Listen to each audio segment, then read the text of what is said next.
Baptism is the first sacrament of the Church. Through baptism, we become members of the Church. The celebrant pours the baptismal water over the child's head 3 times, baptizing them in the name of the Father, and the baptized are anointed on their crown with oil of chrism. Anointing with the oil of chrism is a sign that the baptized are set apart to live a certain way of life.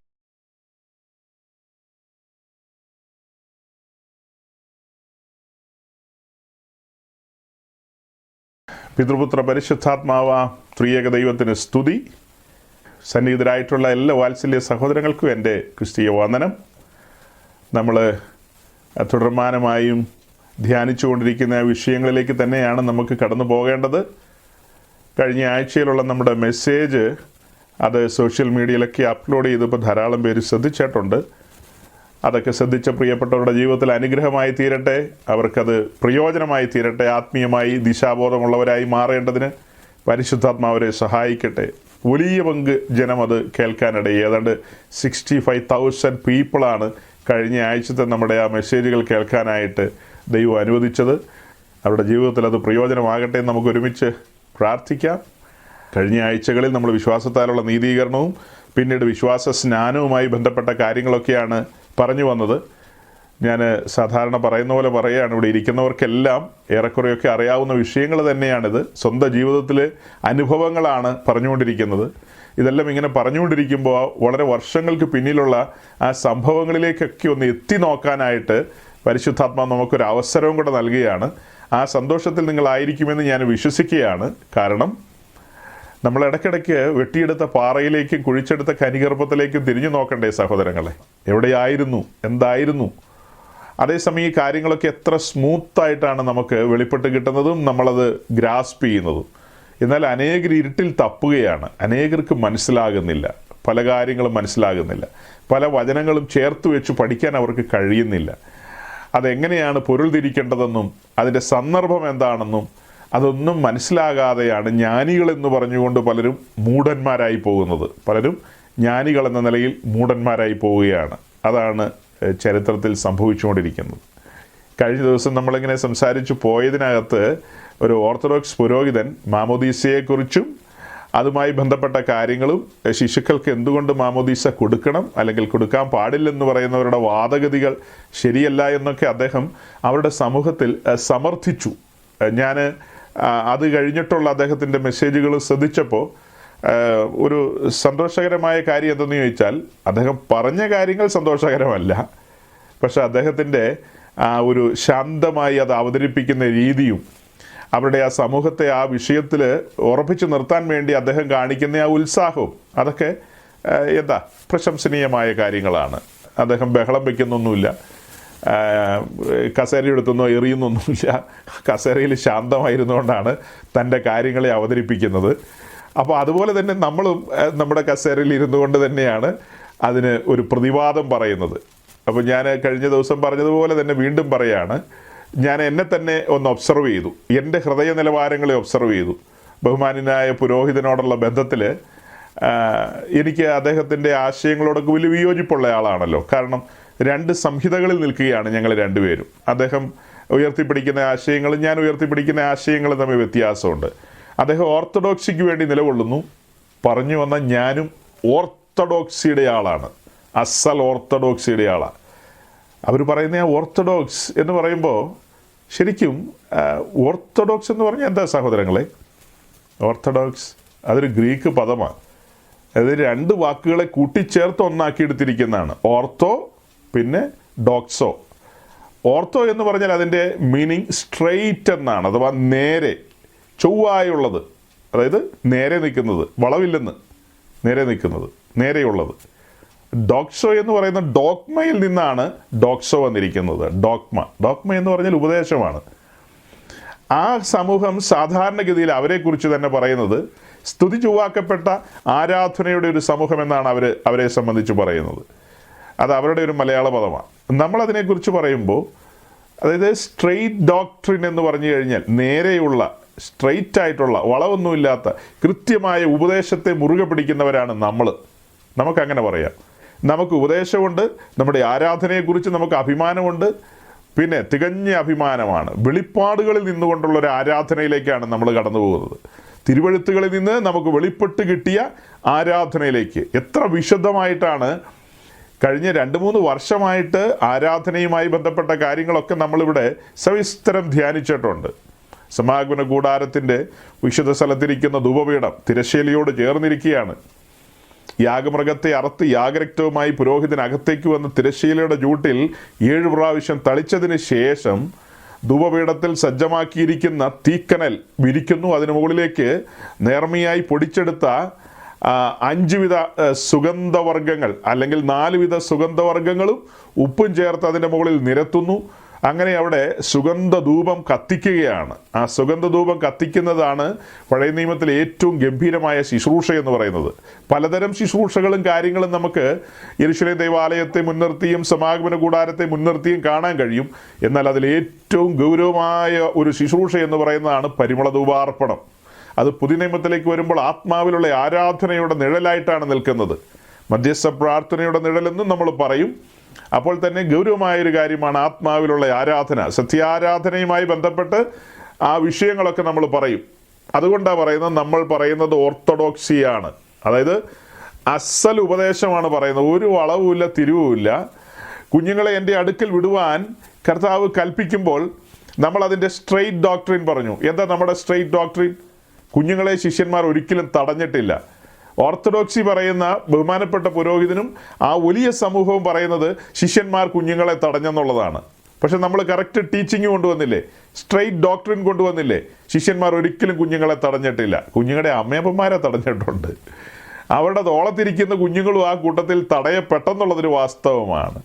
56-ാം ദിവസം ഈ കുഞ്ഞുങ്ങളെ മാമോദിസയ്ക്കായിട്ട് ബന്ധപ്പെട്ട് അവർ യെരൂശലേം ദേവാലയത്തിലേക്കല്ല ഈ കുഞ്ഞുങ്ങളെ കൊണ്ടുവന്നത്, അല്ലെങ്കിൽ യോർദാൻ്റെ കരയിലേക്കൊന്നും അല്ല കൊണ്ടുവന്നത്. കർത്താവ് എവിടെയായിരുന്നോ ആ സ്ഥലത്ത് കൊണ്ടുവന്നു. അത് കുഞ്ഞുങ്ങളെ ബ്ലെസ് ചെയ്യാൻ വേണ്ടിയിട്ടാണ്, പ്രാർത്ഥിക്കാൻ വേണ്ടിയിട്ടാണ്, അതിനുവേണ്ടി കൊണ്ടുവന്നതാണ്. പക്ഷേ അവിടുത്തെ സന്ദർഭം അതിന് സാഹചര്യമല്ലെന്ന് തോന്നിയ ശിഷ്യന്മാർ വിലക്കിയപ്പോൾ കർത്താവ് അനുവദിച്ചു. കുഞ്ഞുങ്ങളെ എൻ്റെ അടുക്കൽ വിടുവിൻ. ആ കുഞ്ഞുങ്ങളെ മുൻനിർത്തിക്കൊണ്ടാണ് ഒരു വലിയ ആശയം കർത്താവ് ഉയർത്തിയത്. വലിയൊരു ആശയം. അതായത് നിക്കോദീമോസിനോട് പറഞ്ഞ കാര്യത്തിൻ്റെ ഒരു ഒരു ഒരു ഒരു വിശദീകരണമാണ്. നിങ്ങൾ തിരിഞ്ഞ ശിശുക്കളെ പോലെ ആകണം. അവിടെ എന്താ പറഞ്ഞത്? നിങ്ങൾ വീണ്ടും ജനിക്കണം. അതായത് ശിശുവിനെ അടുക്ക നിർത്തിക്കൊണ്ടാണ് പറയുന്നത്. തിരിഞ്ഞ് ഈ ശിശുവിനെ പോലെ ആകണം. ശിശുവിന് എന്താ പ്രത്യേകത? ശിശുവിൻ്റെ കണ്ണുകളിലേക്ക് നോക്കിയാൽ എന്തെങ്കിലും നിഗൂഢ ഭാവമല്ലോ ഉണ്ടോ? ശിശുവിൻ്റെ കണ്ണിലേക്ക് നോക്കിക്കഴിഞ്ഞാൽ ഒരു നിഷ്കളങ്കതയാണ് സ്ഫുരിക്കുന്നത്. അവൻ്റെ ഹൃദയം ഒരു പരമാർത്ഥ ഹൃദയം തന്നെയാണ്. പക്ഷേ അവരിൽ പാപമുണ്ടെന്ന് നമ്മൾ കഴിഞ്ഞ ദിവസങ്ങളിൽ പറഞ്ഞു, ഇപ്പോഴും പറയുന്നു. ചില സഹോദരങ്ങൾ നമ്മുടെ മെസ്സേജുകളുടെ അടിയിൽ വന്ന് കമൻ്റ് ചെയ്യുന്നു കുഞ്ഞുങ്ങളിൽ പാപമില്ല എന്ന്. പിന്നീടാണ് കുഞ്ഞുങ്ങൾക്ക് പാപം വരുന്നത്. അതുകൊണ്ടാണ് അവർ പാപക്ഷമയൊക്കെ വാങ്ങിച്ച് സ്നാനപ്പെടേണ്ടതെന്നൊക്കെ. അപ്പോൾ നമ്മളെ സംബന്ധിച്ച് ഒരു വലിയ ടീച്ചിങ് ഞാനിവിടെ പുറത്തു കൊണ്ടുവരിക കേട്ടോ. ആ സന്ദേഹങ്ങൾക്കൊക്കെ വിരാമം ഇട്ടുകൊണ്ട്, പല സംശയങ്ങൾക്കും വിരാമം ഇട്ടുകൊണ്ട്, ഈ കുഞ്ഞുങ്ങളൊക്കെ ജനിക്കുന്ന ഒരു സമയം നമുക്കറിയാമല്ലോ. നിങ്ങളുടെയൊക്കെ കയ്യിൽ കുഞ്ഞുങ്ങളുണ്ട്, അതൊക്കെ എപ്പോഴാണ് ഉണ്ടായെന്ന് അറിയാം. അപ്പോൾ ഈ കുഞ്ഞുങ്ങളെയൊക്കെ അന്നേരം കർത്താവ് സൃഷ്ടിച്ചതാണോ? ആണോ? കുഞ്ഞുങ്ങളെയൊക്കെ കർത്താവ് സൃഷ്ടിച്ച് ഓരോരുത്തരുടെ കയ്യിലേക്ക് ഇങ്ങ് തരികയാണോ? അങ്ങനെയാണോ പലരും വിചാരിച്ചിരിക്കുന്നത്? അത് മൗഢ്യമായ ധാരണയല്ലേ? അതിനോടുള്ള ബന്ധത്തിൽ എൻ്റെ ഒരു മറുചോദ്യം ഉണ്ടായിരുന്നു. അതിനൊന്നും ആൻസറൊന്നും കിട്ടിയില്ല. മറുചോദ്യം എന്താ? ഓക്കെ, പാപരഹിതരായി ജനിച്ച് പാപരഹിതരായി മുന്നോട്ട് വരുന്ന ഈ കുഞ്ഞുങ്ങളിൽ പാപം കയറണമെങ്കിൽ എന്തെങ്കിലും ഒരു ഫോഴ്സ് വേണമല്ലോ. ഏത് നിലയിൽ ഇവരുടെ ഉള്ളിലേക്ക് ആ പാപം കയറും? കാരണം അവർ വിശുദ്ധരാണ്. നിങ്ങളുടെ ഭാഷ പ്രകാരം അവർ വിശുദ്ധരാണ്. വിശുദ്ധരായ കുഞ്ഞുങ്ങളിൽ എങ്ങനെ പാപം കയറും? പാപം ഒരുവനിൽ കയറുന്നത് എങ്ങനെയാണെന്നുള്ള ഒരേ ഒരു വലിയ പഠനം നമ്മുടെ മുമ്പിലുള്ളത് ഏദൻ തോട്ടത്തിലാണ്. അങ്ങനെ മനുഷ്യൻ്റെ ഉള്ളിൽ പാപം കയറിയ കാര്യം നമ്മൾ കാണുകയാണ്. അതല്ലാതെ അത്ര സീരിയസ് ആയിട്ട് പഠിപ്പിക്കാവുന്ന കാര്യം വേറെയില്ല. അപ്പോൾ ആദ്യമായി പാപം അകത്ത് കയറിയ കാര്യമാണ് പറയുന്നത്. അതുവരെ ആദമിനെ വിളിക്കുന്നത് ആദം ഇന്നസെൻ്റ് ആയിരുന്നു എന്നുള്ളതാണ്. നിഷ്കളങ്കനായിരുന്നു. അപ്പോൾ നിഷ്കളങ്കനായിരുന്ന, പാപരഹിതനായിരുന്ന ആദമിൽ പാപം കയറിയത് നമുക്കറിയാം. അതിൻ്റെ സാഹചര്യങ്ങൾ അറിയാം. അല്ലെങ്കിൽ ആ കുടുംബത്തിൽ, മനുഷ്യവർഗത്തിൽ പാപം കടന്നു വന്നത് എങ്ങനെയാണെന്ന് നമുക്കറിയാം. ഇവിടെ എൻ്റെ ചോദ്യം ഇത്രയേ ഉള്ളൂ, സ്ട്രെയിറ്റ് ആയിട്ടുള്ള ചോദ്യമാണ്. പാപമില്ലാത്ത കുഞ്ഞുങ്ങളാണ് പിന്നെ എങ്ങനെ പാപം കയറും? അവർ ദൈവത്തോടുള്ള ബന്ധത്തിലല്ലേ വളർന്നു വരുന്നത്? നിഷ്കളങ്കരായിട്ടല്ലേ വളർന്നു വരുന്നത്? വിശുദ്ധരായിട്ടല്ലേ വളർന്നു വരുന്നത്? എല്ലാ കാര്യങ്ങളും അങ്ങനെയാണ്, അനുകൂലമാണ്, പരിശുദ്ധാത്മാവാണ് നയിക്കുന്നത്. പിന്നെ എങ്ങനെയാണ് ഈ പാപം വരുന്നത്? ഏത് വഴിയിലാണ് വരുന്നത്? സഭയുമായി ബന്ധപ്പെട്ട എല്ലാ കൂദാശകളും അതിൻ്റെ എല്ലാവിധമായ നൽവരങ്ങളും കുഞ്ഞുങ്ങളുടെ മേലേക്ക് നിങ്ങൾ പകരുന്നുമുണ്ട്. പിന്നെ ഏത് വഴിയിലൂടെയാണ് ഈ പാപം കയറി വരുന്നത്? എങ്ങനെ അത് കയറി വരുന്നു? അത് ചിന്തിക്കേണ്ട ഒരു കാര്യമല്ലേ? അതേസമയം നമ്മളെന്താ പഠിപ്പിക്കുന്നത്? നമ്മൾ പഠിപ്പിക്കുന്നത് ഈ ദോശ ഇങ്ങനെ ചുട്ടിങ്ങനെ ഇട്ട് കൊടുക്കുമല്ലോ.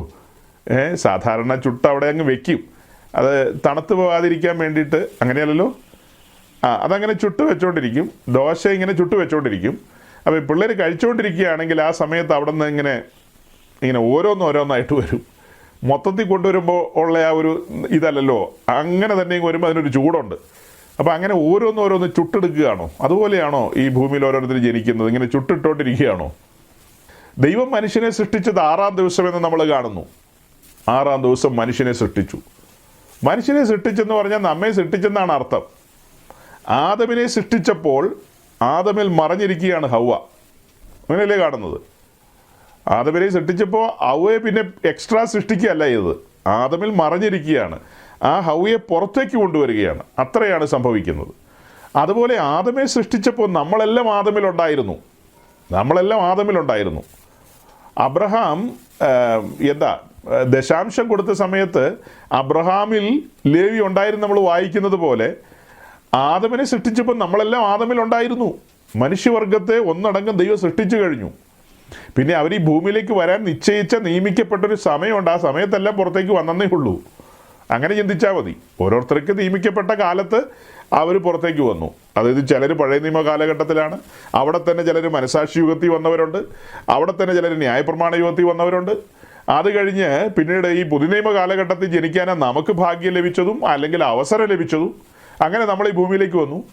അതല്ലാതെ 1960-ലോ 70-ലോ 90-ലോ 80-ലോ നമ്മളെ സൃഷ്ടിക്കുമായിരുന്നോ? അങ്ങനെയാണോ വിചാരിക്കുന്നത്? സഹോദരങ്ങളെ, കൃത്യമായൊരു പഠനമാണ് പറയുന്നത്. നമ്മൾ ആദമിലുണ്ടായിരുന്നു. അപ്പോൾ ആദം വീണപ്പോൾ നമ്മളും വീണുപോയി. ആദം പാപം ചെയ്തു, ആദം വീണു. ആ വീഴ്ച മാനവവർഗത്തിൻ്റെ വീഴ്ച എന്നുള്ളതാണ് ബൈബിൾ പഠിതാവിന് കിട്ടുന്ന ഉത്തരം, അല്ലേ? മാനവവർഗത്തിൻ്റെ വീഴ്ചയാണ് കാണിക്കുന്നത്. അങ്ങനെ വീണ ആദം നമ്ര ശിരസ്കനായി തോട്ടത്തിൽ നിന്ന് പുറത്തേക്ക് വരുന്നത് നമ്മൾ കൂടെ പറയാറുണ്ട്. ആ ആദമിന് വീഴ്ചയ്ക്ക് മുമ്പ് കൊടുത്തൊരു ബ്ലെസ്സിങ് ആണ് പെറ്റുപെരുകാനുള്ളത്. പിന്നീടല്ല പറഞ്ഞത്, അതിന് മുമ്പേ കൊടുത്തു. പെറ്റുപെരുകിക്കൊള്ളാൻ പറഞ്ഞു. ഭൂതലം മുഴുവൻ അങ്ങ് നിറഞ്ഞോളാനാണ് പറഞ്ഞത്.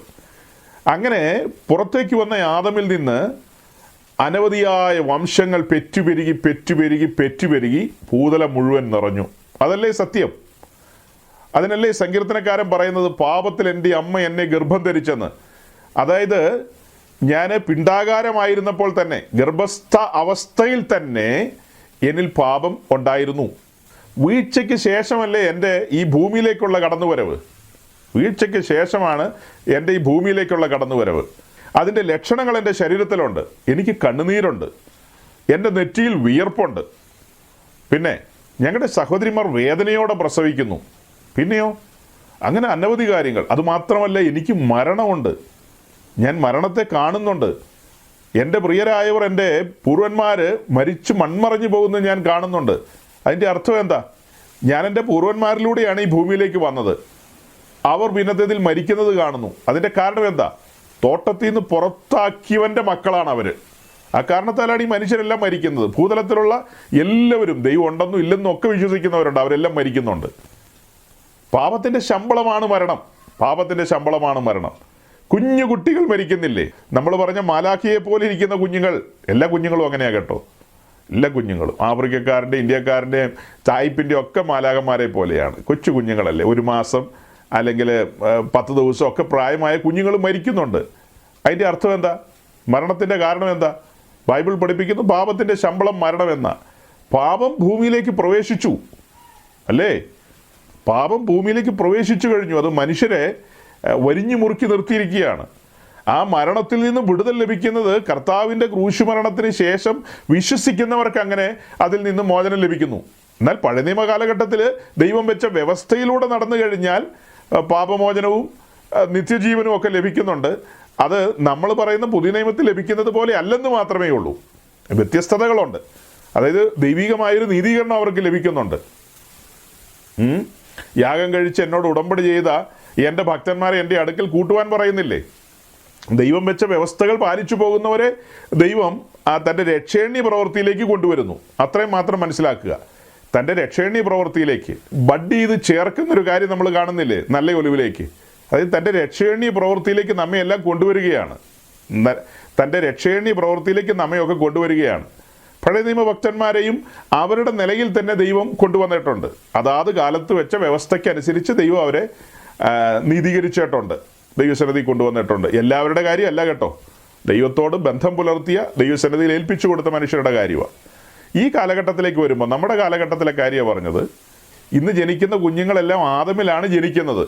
കഴിഞ്ഞ ദിവസം നമ്മളത് പറഞ്ഞു. പുരുഷൻ്റെ ഇഷ്ടത്താലാണ്, മനുഷ്യൻ്റെ ഇഷ്ടത്താലാണ് ആ ജനനം. ജഡത്തിൽ ജനിച്ചത് ജഡം. അപ്പോൾ ജഡത്തിൻ്റെ ഇഷ്ടത്താൽ ജനിക്കപ്പെട്ട ഒരു സ്വാഭാവിക ജനനം നമുക്കുണ്ട്. അത് കഴിഞ്ഞ് ആത്മാവിലൊരു ജനനമുണ്ട്. അതാണ് പുതുജനനം എന്ന് പറയുന്നത്. പുതുജനനത്തിൻ്റെ ആവശ്യം തന്നെ എന്താ? ഈ പറയപ്പെട്ട കാര്യത്തിൽ നിന്ന് നമ്മൾ ആ നിത്യജീവനിലേക്ക് പ്രവേശിക്കാൻ വേണ്ടിയല്ലേ പുതുജനനം നടക്കുന്നത്. പുതുജനനത്തിൽ എന്താ സംഭവിക്കുന്നത്? ജീവൻ നമ്മുടെ ഉള്ളിലേക്ക് വരികയാണ്, നിത്യജീവൻ നമ്മുടെ ഉള്ളിലേക്ക് വരികയാണ്. അപ്പോൾ അതുവരെ നമുക്ക് സ്വാഭാവിക ജീവനേ ഉള്ളൂ. മനുഷ്യന് കൊടുത്തിരിക്കുന്ന ആ ജീവനുണ്ടല്ലോ, സ്വാഭാവിക ജീവൻ, ആ ജീവനേ ഉള്ളൂ. ആ ജീവൻ ഇരിക്കുന്ന രക്തത്തിലാണ് ജീവൻ ഇരിക്കുന്നത്. ആ സ്വാഭാവിക ജീവനുമായിട്ട് മനുഷ്യൻ ജീവിക്കുന്നു. അതേസമയം സുവിശേഷം കേട്ട് നാം ഉണർത്തപ്പെട്ട് കഴിഞ്ഞാൽ, സുവിശേഷം വന്ന് നമ്മുടെ കാതുകളിൽ അലയ്ക്കുന്നു. ആ സുവിശേഷം വന്ന് നമ്മുടെ ആത്മാവിനെ തട്ടി ഉണർത്തുന്നു. മൃതപ്രായമായി കിടക്കുന്ന നമ്മുടെ ആത്മാവ് എന്ന് വെച്ചാൽ ജീവനുള്ള ദൈവത്തോട്, ആത്മാവായ ദൈവത്തോട് സജീവ ബന്ധം പുലർത്താൻ കഴിയാതിരിക്കുന്ന നമുക്ക് സുവിശേഷത്താൽ ലഭിക്കുന്ന ആ പുതുജീവനാൽ നമ്മൾ ജീവനുള്ള ദൈവത്തോട് ആത്മാവിൽ ബന്ധപ്പെടുകയാണ്. ആ ദൈവമായിട്ട് സംസാരിക്കുകയാണ്. ആ ദൈവത്തിൻ്റെ ശബ്ദം നാം കേൾക്കുകയാണ്. കമ്മ്യൂണിക്കേഷനും കമ്മ്യൂണിയനും എല്ലാം അവിടെ വെളിപ്പെടുകയാണ്. അങ്ങനെ ഒരു പുതിയ ആത്മീയ സംസ്കൃതിയിലേക്ക് നമ്മൾ കടന്നു വരികയാണ്. ഇത്രയൊക്കെ പറയാനുണ്ടായ സാഹചര്യം എന്താ? നമ്മൾ സ്ട്രെയിറ്റ് ടീച്ചിങ്ങിൻ്റെ ആൾക്കാരാണ്. യഥാർത്ഥ ഓർത്തഡോക്സിയാണ് നമ്മൾ പറയുന്നത്. ഇതാണ് അതിൻ്റെ ഒരു വഴി. അപ്പോൾ ഈ ഇടയ്ക്ക് എവിടെയെങ്കിലും വെച്ച് കുഞ്ഞുങ്ങൾ ഈ പാപം കയറിയതല്ല, പാപത്തിലാണ് ഉരുവാകുന്നത്. ആ ആത്മീയ സത്യങ്ങളൊക്കെ ഈ കാലഘട്ടത്തിൽ സാത്താൻ മറിക്കുകയാണ്. പലരെയും കൺഫ്യൂഷനിലേക്ക് തള്ളിവിടുകയാണ്. എന്തിനാ കൺഫ്യൂഷനിൽ പോകുന്നത്? ബൈബിൾ വാക്യങ്ങൾ അങ്ങ് വിശ്വസിച്ചാൽ പോരെ, ഏറ്റെടുത്താൽ പോരെ. അതിന് പ്രകാരം നമുക്ക് മുന്നോട്ട് പോകാമല്ലോ. അങ്ങനെ മുൻപോട്ട് പോകേണ്ടവരാണ് നമ്മൾ. അപ്പം ഞാൻ തുടക്കത്തിൽ പറഞ്ഞ എന്താ? ബഹുമാനായ പുരോഹിതൻ, അദ്ദേഹത്തിൻ്റെ ടീച്ചിങ്ങും കാര്യങ്ങളും ഒക്കെ എന്നെ സംബന്ധിച്ചിപ്പോൾ അതൊരു അനുഗ്രഹമായിട്ട് തോന്നുക. കാരണം ഒരിക്കലും ചിന്തിക്കാത്ത ആംഗിളുകളുണ്ട് വചനത്തിൻ്റെ. ഒരിക്കലും ചിന്തിക്കാത്ത, അതിങ്ങനെ പറയാം, അല്ല അതിങ്ങനെ പറയും, അതിൻ്റെ ഒരു ആൻസർ എന്തായിരിക്കും എന്നൊക്കെ ഒരു ശുശ്രൂഷകൻ എന്ന നിലയിൽ ചോദ്യങ്ങൾ മുമ്പിൽ വരുമ്പോഴല്ലേ ആൻസറുകൾ കണ്ടെത്തേണ്ടി വരുന്നത്. സാധാരണഗതിയിലുള്ള ചോദ്യങ്ങളുണ്ട്. ആ ചോദ്യങ്ങൾ അനവധി നമ്മുടെ ഉള്ളിലുണ്ട്, നമുക്കറിയാം അതിൻ്റെയൊക്കെ മറുപടികൾ. എന്നാൽ ഒരു സീനിയറായിട്ടുള്ള പുരോഹിതൻ അവരുടെ സമൂഹത്തിന് നടുവിൽ ടീച്ച് ചെയ്യുമ്പോൾ അദ്ദേഹം ഉയർത്തിക്കൊണ്ടുവരുന്ന ആശയങ്ങൾ, ആ ആശയങ്ങളുടെ കൃത്യതയില്ലായ്മയാണ് നമ്മുടെ കണ്ണുകളിലൂടെ നോക്കുമ്പോൾ നമ്മൾ കാണുന്നത്. അവരെ സംബന്ധിച്ച് പറയുന്നതെല്ലാം കൃത്യതയാകട്ടോ, അത് അവരുടെ കാര്യങ്ങൾ. പക്ഷെ നമ്മളെ സംബന്ധിച്ച് ആ വാക്യങ്ങളിലേക്കെല്ലാം നോക്കുമ്പോൾ നമുക്കൊരു വലിയ വിരുന്നാണ് ലഭിക്കുന്നത്. ഞാൻ ഇന്നിങ്ങനെ ഇരുന്ന് ചിന്തിക്കുകയായിരുന്നു. അതിലൂടെ എല്ലാം തുടർന്നും അദ്ദേഹം പറഞ്ഞിരിക്കുന്ന കാര്യങ്ങളിലൂടെ എല്ലാം ചിന്തിച്ചാൽ വലിയ വിരുന്ന് അതിലൂടെ ലഭിക്കുന്നുണ്ട്. എന്ന് വെച്ചാൽ നമുക്ക് കൂടുതൽ വചനം ധ്യാനിക്കാനും അതിലൂടെ അതിൻ്റെ ശരിയായ ഉത്തരങ്ങളിലേക്ക് കടന്നു പോകാനും ഒക്കെയുള്ള നല്ല ഒരു സാഹചര്യമാണ് അദ്ദേഹം ഒരുക്കി തന്നിരിക്കുന്നത്. നല്ലൊരു സാഹചര്യം. കഴിഞ്ഞ ദിവസങ്ങളിലൊക്കെ അദ്ദേഹം പിന്നെയും മെസ്സേജുകളിൽ പറയുന്നൊരു കാര്യമുണ്ട്. അത് ഇച്ചിരി സങ്കടകരമായ കാര്യമാണ്. വിശ്വാസത്താലുള്ള നീതീകരണം എന്ന വിഷയത്തിൽ അദ്ദേഹം ഇരുട്ടിത്തപ്പുകയോ അല്ലെങ്കിൽ അതിനെ ഡിനേ ചെയ്തുകൊണ്ടൊക്കെയാണ് പിന്നെയും സംസാരിക്കുന്നത്. ആയിരക്കണക്കിന് ആൾക്കാർ കേൾക്കുന്നതല്ലേ.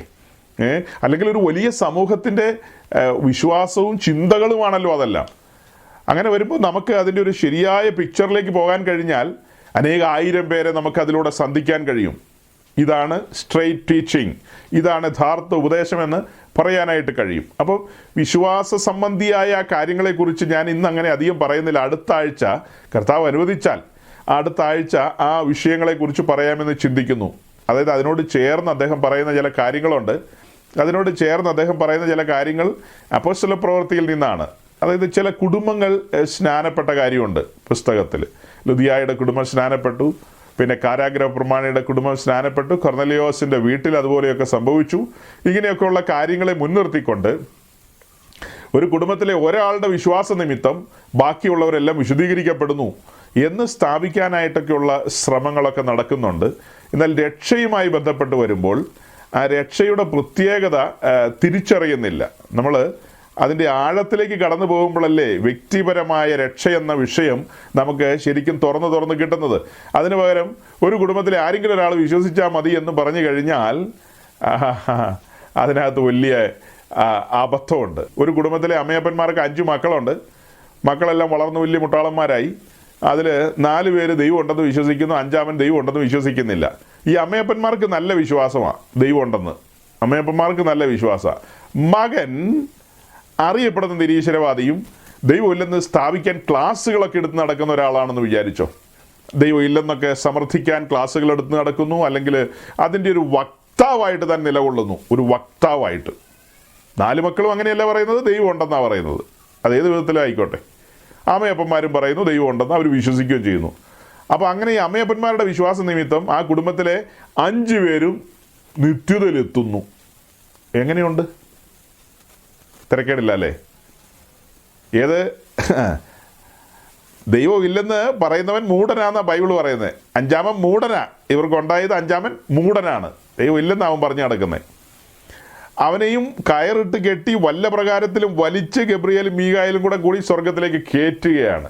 ഈ അമ്മയപ്പന്മാരുടെ വിശ്വാസ നിമിത്തം അവനെ കളയാൻ പറ്റില്ല. അമ്മയപ്പന്മാർ വിശ്വസിക്കുകയാണ് ദൈവമുണ്ട്, എൻ്റെ മക്കളെല്ലാം സ്വർഗത്തിലെത്തണം. അങ്ങനെ അമ്മയപ്പന്മാർ വിശ്വസിക്കുന്നു. ഞാൻ സാത്താനെ തള്ളിക്കളഞ്ഞിരിക്കുന്നു, മിശിഹായെ സ്വീകരിച്ചിരിക്കുന്നു.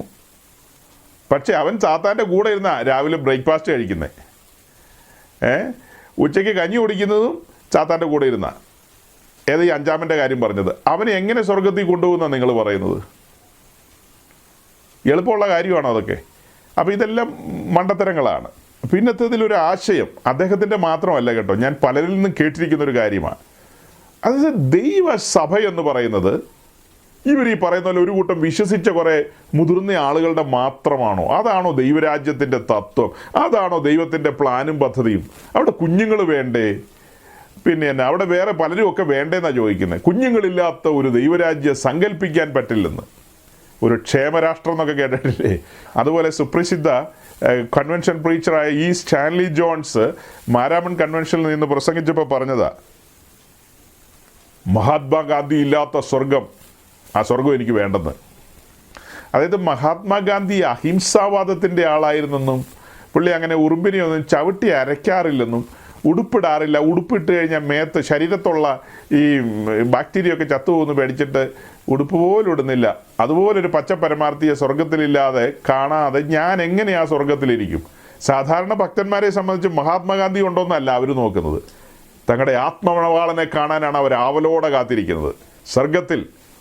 അപ്പോൾ കഴിഞ്ഞ ദിവസം ഒരു സഹോദരൻ എന്നോട് ചോദിക്കുക, വിദേശത്തിരുന്നൊരു സഹോദരനാണ്. അപ്പോൾ സഹോദരൻ ചോദിക്കുന്നത് എന്താ, മരിച്ചു കഴിഞ്ഞാൽ നമ്മുടെ ഭാര്യയെയും സഹോദരങ്ങളെയും അമ്മയപ്പന്മാരെയും ഒക്കെ അവിടെ ചെന്ന് കാണാൻ പറ്റുമോ? അവരെ കണ്ടാൽ നമുക്ക് തിരിച്ചറിയാൻ കഴിയുമോ എന്നൊക്കെയാണ് ചോദ്യം വന്നത്. അപ്പം ഞാൻ പറഞ്ഞു തിരിച്ചറിയാൻ കഴിയുമെന്ന് എഴുതി. തിരിച്ചറിയാൻ ഉടനെ പുള്ളി എനിക്ക് മറുപടി അയച്ചു, ഒരിക്കലും സാധ്യമല്ലെന്ന്. ഒരു വേദപണ്ഡിതനൊന്നുമല്ലൊരു സാധാരണ സഹോദരനാണ്. അദ്ദേഹം വിശ്വാസത്തിലേക്ക് വന്നെന്ന് അദ്ദേഹം പറയുന്നു. എനിക്ക് അത്ര വലിയ പിടിയൊന്നുമില്ല. അപ്പോൾ എന്തായാലും അദ്ദേഹം വന്നിട്ട് കുറച്ച് കാലം ആയിട്ടുള്ളൂ. അപ്പോൾ എൻ്റെ മറുപടിക്ക് അദ്ദേഹം തിരിച്ചെഴുതി, ഒരിക്കലും അത് സാധ്യമല്ല. അപ്പം ഞാൻ തിരിച്ചു ചോദിച്ചു, താങ്കൾ നല്ല പണ്ഡിതനാണോ എന്ന് ചോദിച്ചു. പണ്ഡിതനാണെങ്കിൽ പിന്നെ എന്നോട് ഈ ചോദ്യം ചോദിക്കാൻ പറയണോ? ഈ വിഷയത്തിൽ എനിക്കെന്തോ ഗ്രാഹ്യം ഉണ്ടെന്നുള്ളൊരു ചിന്തയിലല്ലേ എന്നോട് ചോദ്യം ചോദിച്ചത്. എൻ്റെ ഗ്രാഹ്യമാണ് പറഞ്ഞത്. മനുഷ്യരെ നമുക്ക് തിരിച്ചറിയാൻ കഴിയും. അപ്പം നാം ആരാണ് എന്താണെന്നൊക്കെ ഉള്ളത് പുസ്തകത്തിലുണ്ട്. നിത്യതയോടുള്ള ബന്ധത്തിൽ അവിടെ വിവാഹം കഴിക്കുകയോ വിവാഹത്തിന് കൊടുക്കുകയോ അവിടെ അപ്പനും അമ്മയും ആ നിലയിലൊന്നുമല്ല. നാം ദൂതതുല്യരാണ്. നാം ഹ്യൂമൻ ബീയിങ് എന്നുള്ള നിലയിൽ നിന്ന് സ്പിരിറ്റ് ബീയിങ് എന്നുള്ള നിലയിലേക്ക് ആത്മസ്വരൂപികളായിട്ട് മാറുകയാണ്, നിലമാറുകയാണ്. പക്ഷെ നമുക്ക് കാര്യങ്ങളെല്ലാം അറിയാം. ധനവാനെ നോക്കിക്കേ, ധനവാൻ അവിടെ കിടന്നുകൊണ്ട് എല്ലാ കാര്യങ്ങളും A to Z പറയുകയല്ലേ. അബ്രഹാമിന് എന്നെ ഒരു ബോധമില്ലേ? അബ്രഹാം കൃത്യമായിട്ടാണ് പറയുന്നത്. അവിടെ ഈ പറഞ്ഞ മോശയും പ്രവാചകന്മാരൊക്കെ അവിടെ എല്ലാ കാര്യങ്ങളും പറയുന്നത്. സുബോധം നഷ്ടപ്പെട്ട് കഴിഞ്ഞാൽ പിന്നെ അങ്ങനെ പറയാൻ പറ്റുമോ? മോശ അവിടെ ഉണ്ടെന്നൊക്കെ പറയാൻ പറ്റുമോ? അപ്പോൾ അതൊക്കെ പറയുന്നത് സുബോധത്തിൽ തന്നെയാണ്. അതുപോലെ തന്നെ യെശയ്യാവിൻ്റെ പുസ്തകത്തിൽ കൃത്യമായിട്ടുണ്ട്, ഇങ്ങനെ ഈ പറഞ്ഞ നിലയിലേക്ക് നമ്മൾ എത്തിപ്പെട്ട് കഴിയുമ്പോൾ നരകത്തിൻ്റെ ഒരു കാഴ്ച കാണിക്കുന്നുണ്ട്. അവിടെ ഈ കിടക്കുന്ന ആളുകളെക്കുറിച്ചുള്ള കാര്യവും നമുക്ക് കാണാം. അവിടെ കെടാത്ത തീയും ചാകാത്ത പുഴുവും കൈകാര്യം ചെയ്യുന്ന കാര്യങ്ങളെക്കുറിച്ചൊക്കെ ഉള്ളൊരു സൂചന കിട്ടുന്നുണ്ട്. അപ്പോൾ കൃത്യം ആരാരെല്ലാം എവിടെ കിടക്കുന്നു, എങ്ങോട്ട് പോകുന്നു, വരുന്നു എന്നൊക്കെയുള്ളത് നമുക്കറിയാം. പക്ഷെ നമ്മൾ ചിന്തിക്കുന്ന ഈ ചിന്തയുണ്ടല്ലോ, നമ്മുടെ ഒരു മൈൻഡ് സെറ്റിംഗ് ഉണ്ടല്ലോ, ഇതെല്ലാം സംഭവം സമൂലം മാറിപ്പോവല്ലേ. ഇന്ന് ചിന്തിക്കുന്ന പോലത്തെ ഒരു ചിന്താമണ്ഡലമാണോ അന്ന് നമുക്കുള്ളത്? അയ്യോ കാപ്പി കുടിച്ചോ നീ എന്ന് കെട്ടിയോളെ കാണുമ്പോൾ അവിടെ വെച്ച് ചോദിക്കാൻ പറ്റുമോ? അവിടെ അങ്ങനെ ഒരു ചിന്ത നിങ്ങൾക്ക് വരുന്നില്ല മിസ്റ്റർ, അങ്ങനെ ഒരു ചിന്ത വരുന്നില്ല. അപ്പം ഞാൻ എന്താ ഈ പറയാൻ കാരണം, ചില ആൾക്കാർ ചോദ്യം ചോദിക്കും, അവർ തന്നെ ഉത്തരവും പറയും നമ്മളോട്. പിന്നെ എന്തിനാ നമ്മളോട് ഈ ചോദ്യം ചോദിക്കുന്നത്? എല്ലാം അറിയാവുന്നവർ ഇത് ചോദിക്കാൻ വരാതിരിക്കുക, അതാണ് ബുദ്ധി. ഓക്കെ, അപ്പം നമ്മൾ പറഞ്ഞു വന്നത് കുഞ്ഞുങ്ങളില്ലാത്ത ഒരു സ്വർഗം, അതുപോലെ കുഞ്ഞുങ്ങളില്ലാത്ത ഒരു ദൈവത്തിൻ്റെ പദ്ധതികൾ എന്നൊന്നും അല്ല നമ്മൾ പറഞ്ഞു വരുന്നത്. കുഞ്ഞുങ്ങളൊക്കെ ഉണ്ടെന്നേ, കുഞ്ഞുങ്ങളൊക്കെ അവിടെ വരും. അപ്പോൾ അതവിടെ കുഞ്ഞായിട്ടാണോ ഇരിക്കുന്നത്, വലുതായിട്ടാണോ ഇരിക്കുന്നതെന്നൊന്നും നമ്മൾ കണ്ടിട്ടില്ല, നമുക്കറിയില്ല. ഇവിടെ 1 മാസം പ്രായമായൊരു കുഞ്ഞ് മരിച്ചുപോയി. അവിടെ വരുമ്പോൾ ആ കുഞ്ഞിൻ്റെ അമ്മ തന്നെ വരണമല്ലോ അതിനെ മുല കൊടുക്കാനായിട്ടും അതിനെ കുളിപ്പിക്കാനൊക്കെ ആയിട്ട്. അങ്ങനെയാണോ ധരിച്ചിരിക്കുന്നത്? അങ്ങനെയാണോ? ഇവിടെ നിങ്ങളിൽ കുറച്ച് പേര് സ്ത്രീകളാണ്, ഞങ്ങളിൽ കുറച്ച് പേര് പുരുഷന്മാരാണ്. അവിടെ സ്ത്രീയും പുരുഷനല്ലോ ഉണ്ടോ? അവിടെ എല്ലാവരെയും പുത്രത്വത്തിലേക്കാണ് വിളിക്കുന്നത്, പുത്രികളായിട്ടല്ല വിളിക്കുന്നത്. അവിടെ നമ്മളെല്ലാം പുത്രന്മാരാണ്. ഈ വ്യത്യാസം എന്ന് പറയുന്നത് സ്ത്രീയും പുരുഷനുമായിട്ടുള്ളൊരു വ്യത്യാസം താൽക്കാലികമാണ്. അത് ഇവിടെ മാത്രമേ ഉള്ളൂ. അവിടെ സ്ത്രീയും പുരുഷനൊന്നുമില്ല. അവിടെ നമ്മളെല്ലാം ദൂതതുല്യരാണ്. ദൂതതുല്യരെന്ന് പറയുമ്പോൾ സ്ത്രീകളായിട്ട് ദൂതന്മാരുണ്ടോ, പുരുഷന്മാരായിട്ട് ദൂതന്മാരെന്ന് അങ്ങനെയാണോ നമ്മൾ പരിഗണിക്കുന്നത്? അങ്ങനെയല്ലല്ലോ പരിഗണിക്കുന്നത്. നമുക്ക് അത്ര വലിയ വെളിപ്പാടൊന്നും ഇതുവരെ കിട്ടിയിട്ടില്ല. നിങ്ങൾക്ക് ആരെങ്കിലും കിട്ടിയിട്ടുണ്ടോയെന്ന് എനിക്കറിയില്ല, എനിക്കതായാലും കിട്ടിയിട്ടില്ല. അവിടെ നമ്മളിങ്ങനെ ചിന്തിക്കുന്ന പോലെയൊന്നും അല്ല കാര്യങ്ങൾ. മനസ്സിലാക്കുക, നിത്യതയോടുള്ള ബന്ധത്തിൽ നമ്മൾ പോയി കണ്ടിട്ട് തിരിച്ചു വന്നവരല്ല. വചനത്തിൽ നിന്ന് ലഭിക്കുന്ന വെളിപ്പാടിനനുസരിച്ചാണ് നമ്മളീ പറയുന്നത്. ഇപ്പം പറഞ്ഞതിൻ്റെ ഒരു ഒരു ഒരു ഒരു ബാലൻസ് 1-2 വാക്യങ്ങളിലൂടെ ചുരുക്കി പറഞ്ഞ് അവസാനിപ്പിക്കാം. ഇതൊരു ഗൗരവമായ കാര്യമാണ് അദ്ദേഹം പറഞ്ഞു വരുന്നത്. ഈ കുഞ്ഞുങ്ങൾ അവിടെ ഉണ്ടാവോ ഇല്ലയോ എന്നൊക്കെ ഉള്ളത് അത് ഞാൻ കുറച്ചുകൂടെ വിശദമായി പറയണമെന്നുണ്ട്. ഇന്ന് പറഞ്ഞാൽ നമ്മുടെ മൂറോനിലേക്ക് പോകാൻ പറ്റില്ല. മൂറോനിലേക്ക് ഇന്ന് പോകണം. അതാണെങ്കിൽ ഒത്തിരി ദിവസമായി ഉണ്ടാക്കി വെച്ചിട്ട്, അപ്പോൾ അത് ചീഞ്ഞ് നാറി പോകാതെ മൂറോനിലേക്കൊന്ന് പോകണം. അതുകൊണ്ട് ഇപ്പോൾ അദ്ദേഹം പറഞ്ഞ ആ കാര്യം ഓടിച്ചങ്ങ് പറഞ്ഞേക്കാം. യെസ്, കുഞ്ഞുങ്ങൾ അവിടെ കാണില്ല എന്നൊക്കെ പഠിപ്പിക്കുന്ന, കുഞ്ഞുങ്ങളില്ലാത്തൊരു സ്വർഗം സൃഷ്ടിക്കുന്ന ഒരു കൂട്ടം ആൾക്കാരുണ്ട്. അതാരാന്ന് മനസ്സിലായില്ലോ? അത്തരക്കാരുടെ ആ പഠനങ്ങളൊക്കെ ശരിക്കും തെറ്റാണ്. കർത്താവിനൊരിക്കലും കുഞ്ഞുങ്ങളെ ഉപേക്ഷിച്ചിട്ടൊരു ജീവിതം ആലോചിക്കാൻ പറ്റില്ല. കുഞ്ഞുങ്ങളൊക്കെയുള്ള എല്ലാ തരക്കാരുമുള്ള പണ്ഡിതരും പാമരരും എല്ലാം ഉള്ള സ്വർഗമാണ് അദ്ദേഹം വിഭാവന ചെയ്യുന്നത്. അതേസമയം നമ്മളതിനെക്കുറിച്ച് വചനത്തിൽ നിന്ന് പറയുന്നൊരു കാര്യമുണ്ടല്ലോ. ഗലാത്യ ലേഖനം 3-ാം അധ്യായം,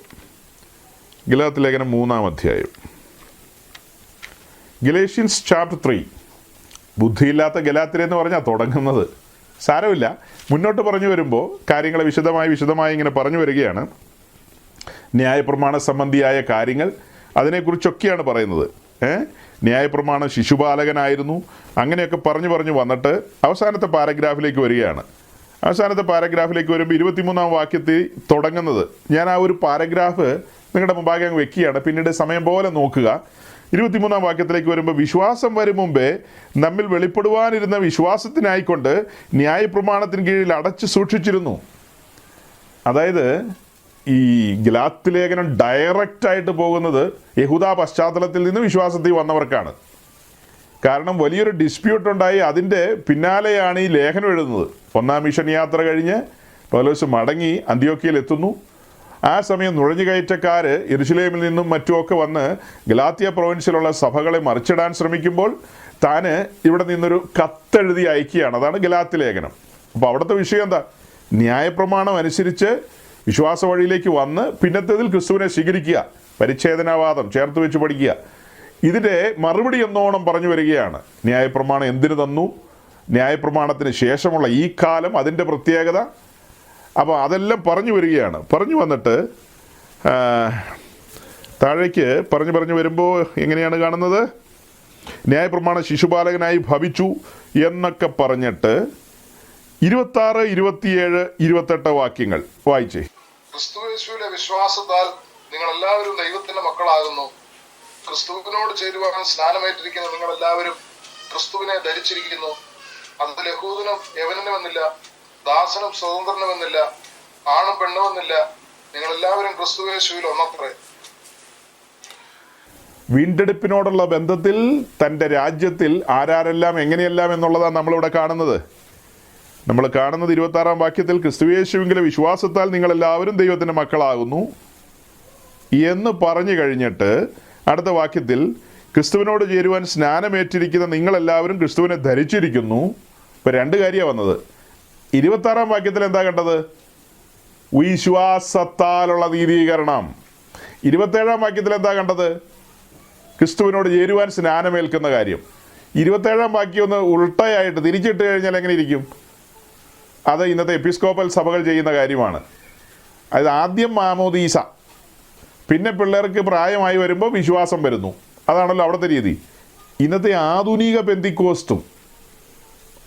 പെന്തിക്കോസിൻ്റെ പിന്നാമ്പുറങ്ങളിൽ ഇങ്ങനെ ചുറ്റിക്കറങ്ങുന്ന ന്യൂജൻ പെന്തിക്കോസ്റ്റും അവരെല്ലാം 27-ാം വാക്യമാണ് ആദ്യം അപ്ലൈ ചെയ്യുന്നത്. 26 പിന്നെ ഒത്താൽ ഏതെങ്കിലും കാലത്ത് അപ്ലൈ ചെയ്യും. അല്ലേ? സത്യമല്ലേ പറഞ്ഞത്? ഞാനിപ്പോൾ പറഞ്ഞത് ഓർത്തഡോക്സിയാ കേട്ടോ, സ്ട്രെയിറ്റ് ടീച്ചിങ് ആണ്. ഇന്ന് ചുറ്റും കാണുന്ന കാര്യമാണ് പറഞ്ഞത്. 27-ാം വാക്യത്തിനാണ് അവർ ആദ്യമേ പ്രാധാന്യം കൊടുക്കുന്നത്, മാമോദീസായിക്ക്. സത്യത്തിൽ അങ്ങനെയല്ലല്ലോ ഇതിൻ്റെ ഓർഡർ. പല സ്ഥലത്ത് ഇതിൻ്റെ ഓർഡർ ഉണ്ട് കേട്ടോ. നമുക്ക് പിന്നെ വരും ദിവസങ്ങളിൽ കൂടുതൽ അത് തെളിയിക്കാം, അതിൻ്റെ ഓർഡർ എന്ന് പറയുന്നത്. ഓക്കെ, അത് കഴിഞ്ഞിട്ട് 28-ാം വാക്യത്തിലേക്ക് വരുമ്പോൾ കാണുന്നത് എന്താ? അതിൽ യഹൂദനും യവനനും എന്നില്ല. നോക്കണം, യഹൂദനും യവനനും ഇല്ല എന്ന് പറഞ്ഞു കഴിഞ്ഞാൽ അങ്ങ് അടച്ചു പറയുകയാണ്. ഒരു സൈഡിൽ യഹൂദൻ നിൽക്കുന്നു, മറു സൈഡിൽ മുഴുവൻ മാനവലോകം നിൽക്കുന്നു. പിന്നെ ഇനി വേറെ മനുഷ്യരെല്ലാം ഉണ്ടോ? ഇപ്പം എല്ലാവരോടുമുള്ള ബന്ധത്തിലാണ് പറയുന്നത്. അത് കഴിഞ്ഞിട്ട് എന്താ പറയുന്നത്? അതിൽ ദാസനും സ്വതന്ത്രനും എന്നില്ല. ഈ പറഞ്ഞ മനുഷ്യവർഗത്തിൽ ദാസന്മാരുമുണ്ട്, സ്വതന്ത്രന്മാരുണ്ട്, യജമാനനുണ്ട്, അടിമയുണ്ട്, അങ്ങനെ പലതും ഉണ്ടല്ലോ. ഇങ്ങനെ ഒരു വേർതിരിവും വ്യത്യാസവും ഒന്നുമില്ല. അതും കഴിഞ്ഞിട്ട് ആണും പെണ്ണും എന്ന വ്യത്യാസവും ഇല്ല, സ്ത്രീയും പുരുഷനും എന്ന വ്യത്യാസവും ഇല്ല. ഇപ്പം ദൈവരാജ്യത്തിലെ കാര്യമാണ് പറയുന്നത്. ദൈവരാജ്യത്തിൽ നമ്മൾ നോക്കുമ്പോൾ കാണുന്നത് എന്താ? അതിൽ യഹൂദനുമുണ്ട്, യവനനുമുണ്ട്. നമ്മൾ ന്യായപ്രമാണ സംബന്ധമായി നോക്കുമ്പോൾ കാണുന്നത് എന്താ? ന്യായപ്രമാണം അനുസരിക്കുന്ന യഹൂദന്മാരാണ് അവിടെ കാണുന്നത്. അല്ലാതെ വേറെ ആരെങ്കിലും അവിടെ ഉണ്ടോ? ന്യായപ്രമാണം അനുസരിച്ചു വരുന്ന ജാതികളുമുണ്ട്. അവരെയാണ് യഹൂദ മതാനുസാരികൾ എന്ന് വിളിക്കുന്നത്. ജൂയിഷ് പ്രോസലേറ്റ് എന്ന് പറയുന്നത് യഹൂദ മതാനുസാരികൾ, അങ്ങനെയുള്ള ആൾക്കാരും. അത് അതിൻ്റെ തത്വങ്ങൾ അനുസരിച്ച് വന്ന് പരിച്ഛേദനയൊക്കെ ഏറ്റ് അതിൻ്റെ ക്രമത്തിൽ അതിൻ്റെ രീതിയിൽ അവരും ജീവിച്ചു കൊള്ളണം. അപ്പോഴാണ് അവരും അതിൻ്റെ ഭാഗമായി തീരുന്നത്. ഇവിടെ ദൈവരാജ്യത്തിലേക്ക് വരുമ്പോൾ എങ്ങനെയാണ്? ഇവിടെ യഹൂദന് കടന്നു വരാം, മുഴു ജാതികൾക്കും കടന്നു വരാം. അതിൽ തന്നെ ദാസനോ സ്വതന്ത്രനോ പണ്ഡിതനോ വാമരനോ ആരും ആകട്ടെ, എല്ലാവർക്കും കടന്നു വരാം. പിന്നെ സ്ത്രീയെന്നോ പുരുഷനെന്നോ അങ്ങനെ യാതൊരു വേർതിരിവും ഇവിടെ ഇല്ല. പക്ഷെ ഇവിടെ കുഞ്ഞുങ്ങളുടെ കാര്യം പറഞ്ഞിട്ടുണ്ടോ? ഹലോ, ഇവിടെ കുഞ്ഞുങ്ങളുടെ കാര്യമല്ലോ പറഞ്ഞിട്ടുണ്ടോ? അത്രയും വാക്യങ്ങൾ ചിലവാക്കിയതല്ലേ, എന്നാൽ പിന്നെ കുഞ്ഞുങ്ങളുടെ കാര്യവും പറയാലോ. തൊട്ട് മുകളിൽ ശിശുവിൻ്റെ കാര്യമൊക്കെ പറയുന്നുണ്ടല്ലോ. തൊട്ട് മുകളിലും അടുത്ത അധ്യായത്തിലൊക്കെ ശിശുവിൻ്റെ കാര്യമൊക്കെ പറയുന്നുണ്ട്. അപ്പം ശിശുപാലകൻ്റെ കാര്യം പറയുന്നു. ആ കൂട്ടത്തിൽ ഒരു വാക്യം കൂടെ അങ്ങ് എഴുതി ചേർക്കാൻ മേലെ. ദാസനും സ്വതന്ത്രനുമെന്നില്ല, സ്ത്രീയും പുരുഷനുമെന്നില്ല, അമ്മയെന്നോ കുഞ്ഞെന്നോ ഇല്ല, അപ്പനെന്നോ മോനെന്നോ ഇല്ല, അങ്ങനെയും കൂടെ എഴുതാൻ മേലെ. പക്ഷെ അങ്ങനെ എഴുതാൻ പറ്റില്ല. കാരണം എന്നാ? ഒബ്ജക്ഷൻ വരും. രണ്ട് വാക്യങ്ങൾ മുമ്പിൽ റെഡ് സിഗ്നലുമായിട്ട് നിൽക്കുക. 26-ാം വാക്യത്തിൽ എന്താ റെഡ് സിഗ്നൽ?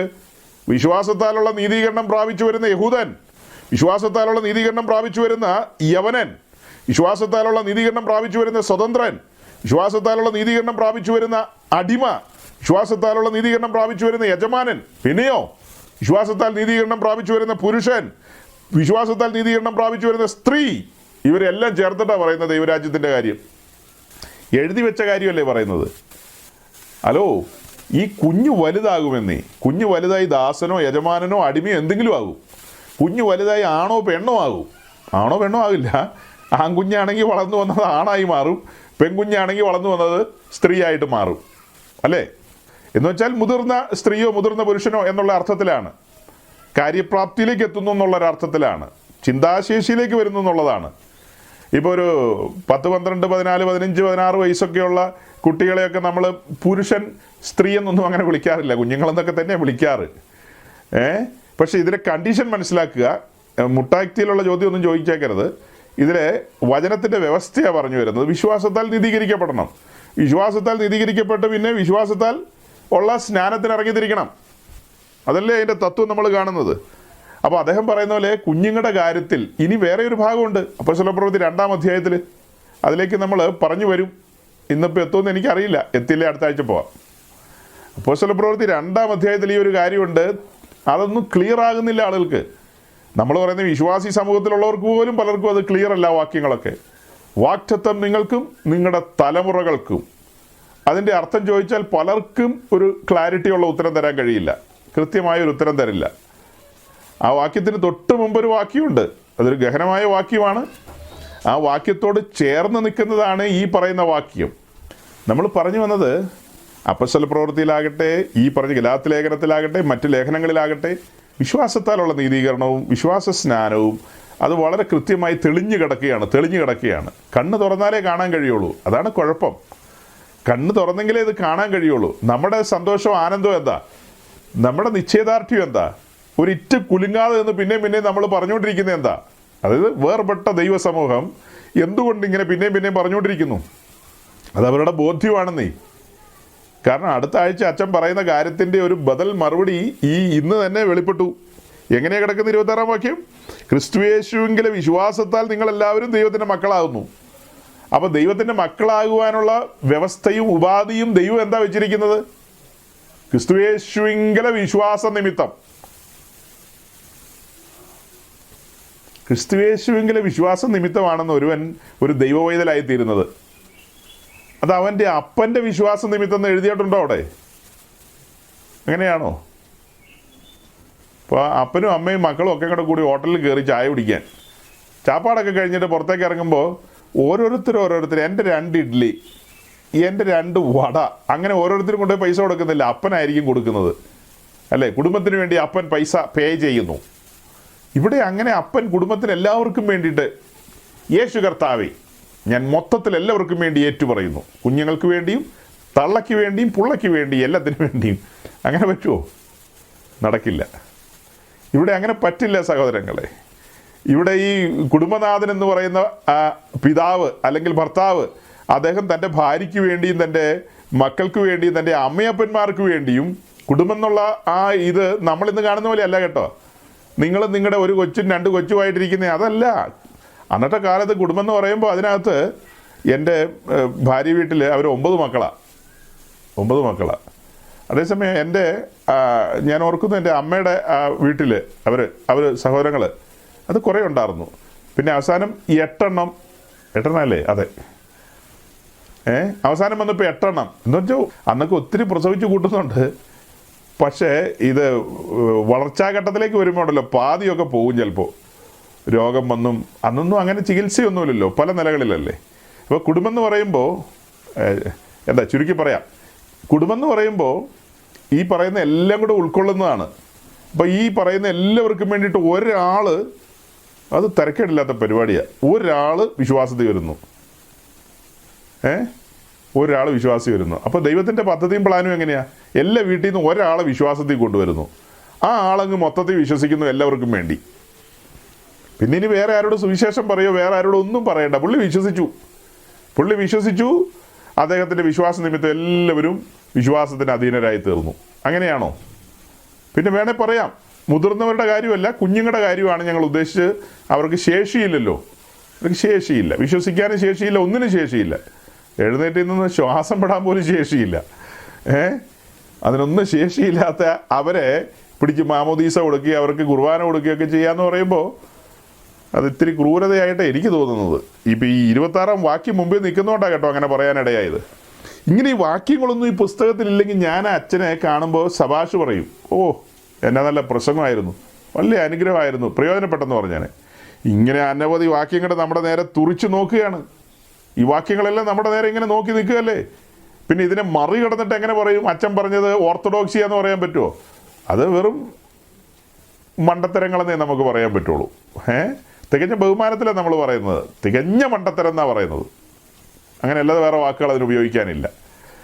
അപ്പം കുട്ടികളുടെ കാര്യം ഞാൻ പറഞ്ഞത് നിങ്ങൾക്ക് മനസ്സിലായി കാണുമല്ലോ. കുട്ടികളോടുള്ള ബന്ധത്തിലല്ല ഇവിടെ കാര്യങ്ങൾ എഴുതി വച്ചിരിക്കുന്നത്. കുട്ടികൾ അവരുടെ കുട്ടിത്വത്തിൽ മരിച്ചു പോയി കഴിഞ്ഞാൽ, ഈ ഭൂമിയിൽ നിന്ന് മാറ്റപ്പെട്ട് കഴിഞ്ഞാൽ, നിശ്ചയമായും ഒന്നുകൂടെ പറയാണ്, അവർ നിത്യതയിലുണ്ടാകും, പുതിയ ഭൂമിയിൽ അവരുണ്ടാകും.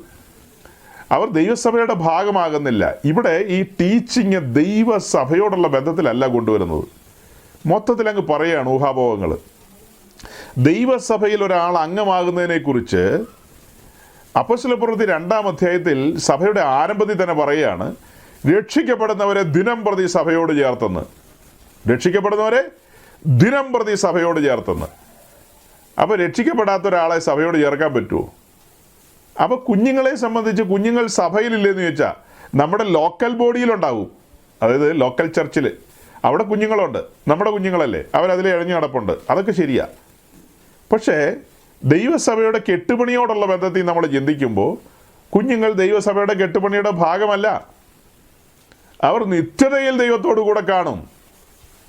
അവർക്ക് വേണ്ടി ദൈവം ഗ്രാൻഡ് ചെയ്യുകയാണ്. അവരുടെ പാപം കണക്കിടുന്നില്ല. ഞാൻ പറഞ്ഞത് കറക്റ്റ് അല്ലേ? അവരുടെ പാപം കണക്കിടുന്നില്ല. അവരെ ദൈവം ഓൾ പാസ് കൊടുത്തെന്ന് പറഞ്ഞ പോലെ നിഷ്കളങ്കരായ കുഞ്ഞുങ്ങളെ, ഇടം കൈയും വലം കൈയും അറിയാത്ത സാധുക്കളായ കുഞ്ഞുങ്ങളെ, അവരെ നിത്യതയിൽ പുതിയ ഭൂമിയിൽ കാണാൻ കഴിയും നമുക്ക്. പക്ഷേ സഭയുടെ ഭാഗമെന്ന് പറഞ്ഞാൽ, സഭയുടെ പണിയോടുള്ള ബന്ധത്തിൽ അത് വിശ്വാസത്താൽ നീതീകരിക്കപ്പെട്ട് വിശ്വാസ സ്നാനത്തിന് ഇറങ്ങിത്തിരിച്ച് ആത്മസ്നാനം പ്രാപിച്ച് കൃപയിൽ അഭിഷേകത്തിൽ അങ്ങനെ മുന്നോട്ട് പോകുന്നവരുടെ ഒരു സംഘമാണ് ദൈവസഭ എന്ന് പറയുന്നത്. അതിൽ യഹൂദനെന്നില്ല, യവനനെന്നില്ല, അതിൽ സ്ത്രീ എന്നില്ല, പുരുഷനെന്നില്ല, അതിൽ സ്വതന്ത്രനെന്നില്ല, അടിമയെന്നില്ല, അങ്ങനെ വ്യത്യാസങ്ങളൊന്നുമില്ല.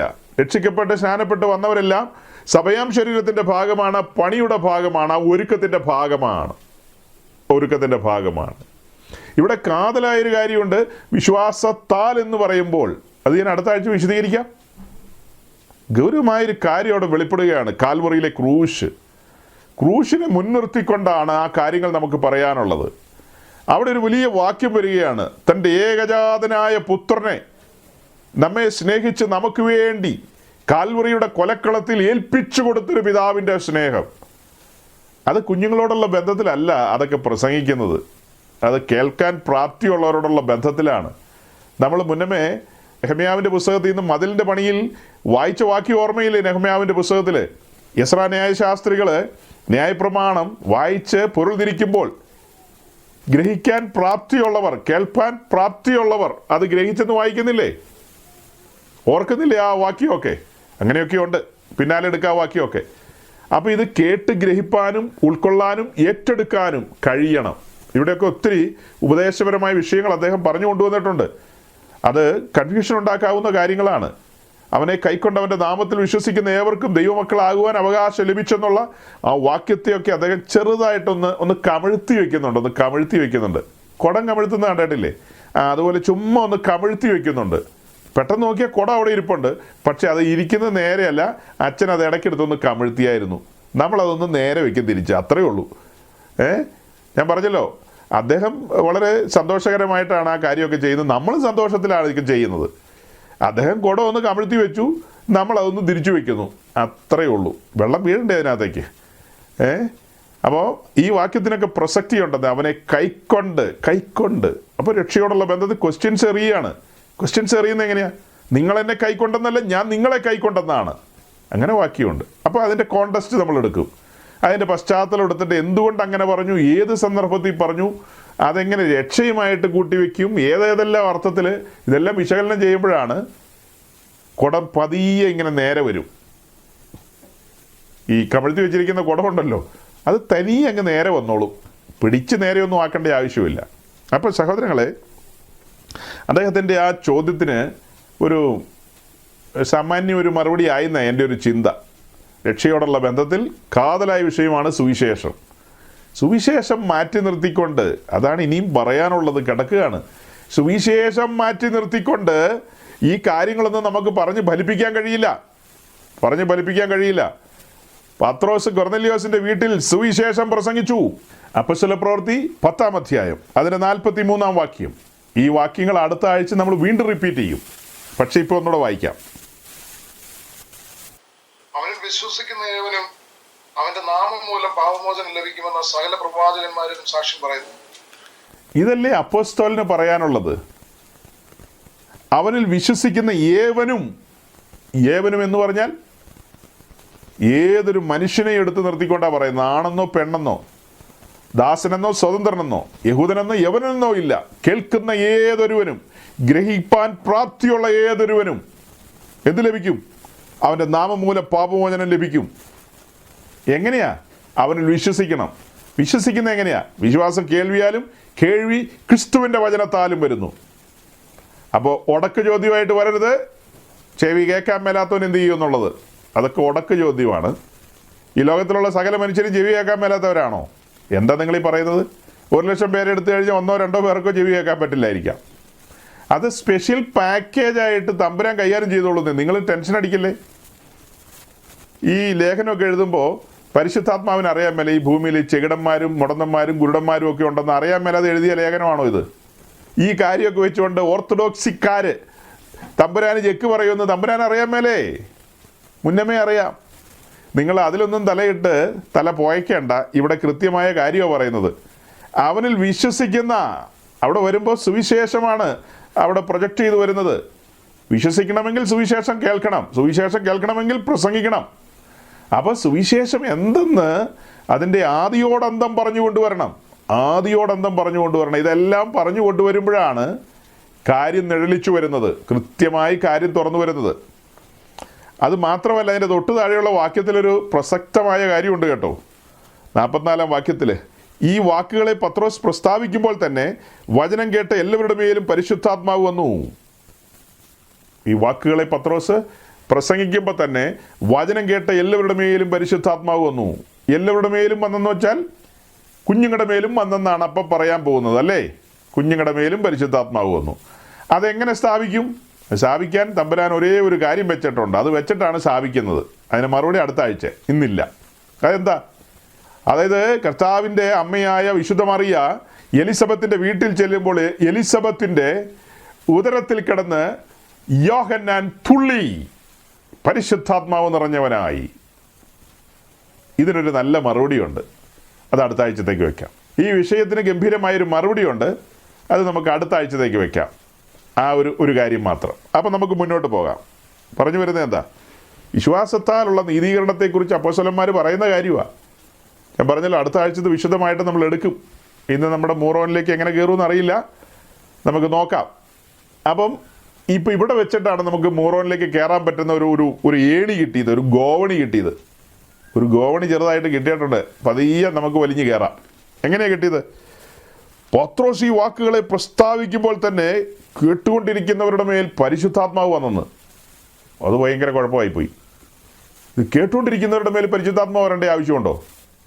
അങ്ങനെ വന്നു കഴിഞ്ഞാൽ നമ്മൾ എങ്ങനെയാണ് നമ്മുടെ ഓർത്തഡോക്സി സ്ഥാപിക്കും? ഇത് കേട്ടുകൊണ്ടിരുന്നതിന് ശേഷം പത്രോസ് എല്ലാവരുടെ മേലും മൂറോൻ പൂശിക്കഴിഞ്ഞാലല്ലേ അവിടെ പരിശുദ്ധാത്മാവ് കൊടുക്കാൻ കഴിയുന്നത്. അതിന് വരെ കേട്ടുകൊണ്ടിരിക്കുമ്പോൾ ആളുകളെല്ലാം ചുമ്മാ ആത്മാവിലാകുക എന്ന് പറഞ്ഞാൽ ഒബ്ജക്ഷൻ യുവർ ഓണർ. കാരണം ഞങ്ങളുടെ വലിയ സമൂഹത്തെ മുന്നോട്ട് കൊണ്ടുപോകാൻ പറ്റില്ല. ഈ വാക്യം ഇവിടെ നിന്നെടുത്ത് മാറ്റേണ്ടി വരും. ഈ വാക്യമല്ല, ഒത്തിരി വാക്യങ്ങൾ കിടക്കുക. ഈ വാക്യങ്ങളെല്ലാം വെച്ച് നമുക്ക് പറയാനുണ്ട്. പ്രിയ സഹോദരങ്ങളെ, വിശ്വാസത്താലുള്ള നീതീകരണവും വിശ്വാസ സ്നാനവും അങ്ങനെ കാത്തിരുന്ന ആത്മസ്നാനം പ്രാപിക്കുന്ന കാര്യമാണ് ജനറലായിട്ട് നമുക്ക് പറയാനുള്ള റൂട്ട് എന്ന് പറയുന്നത്, അതായത് നമ്മുടെ പാറ്റേൺ എന്ന് പറയുന്നത്. അപ്പോൾ തന്നെ ഒരു എക്സ്ട്രാ ഓർഡിനറി കേസാണ് കൊർന്നല്യോസിൻ്റെ വീടെന്ന് പറയുന്നത്. കൊർന്നല്യോസിൻ്റെ വീടെന്ന് പറയുന്നത് അത് നമ്മുടെ ജനറൽ പാറ്റേണിൽ വരില്ല, ഒരു സ്പെഷ്യൽ കാറ്റഗറിയിൽ വരുന്ന കേസാണ് കൊർന്നല്യോസിൻ്റെ വീട്. അവിടെ ബലാത്കാരം ചെയ്ത ഒരു സന്ദർഭമാണ് നമുക്ക് കാണാൻ കഴിയുന്നത്. അവിടെ കൂടിയിരുന്നവർ അവരുടെ വിശ്വാസം അങ്ങ് ജ്വലിക്കുകയാണ്. അവർ സ്നാനപ്പെടുന്നതിന് മുമ്പ് തന്നെ പരിശുദ്ധാത്മാവിൽ നിറയുകയാണ്, ആത്മാവിൽ നിറയുകയാണ്. എന്നാൽ എല്ലായിടത്തും അങ്ങനെയല്ല, പാറ്റേൺ അതല്ല.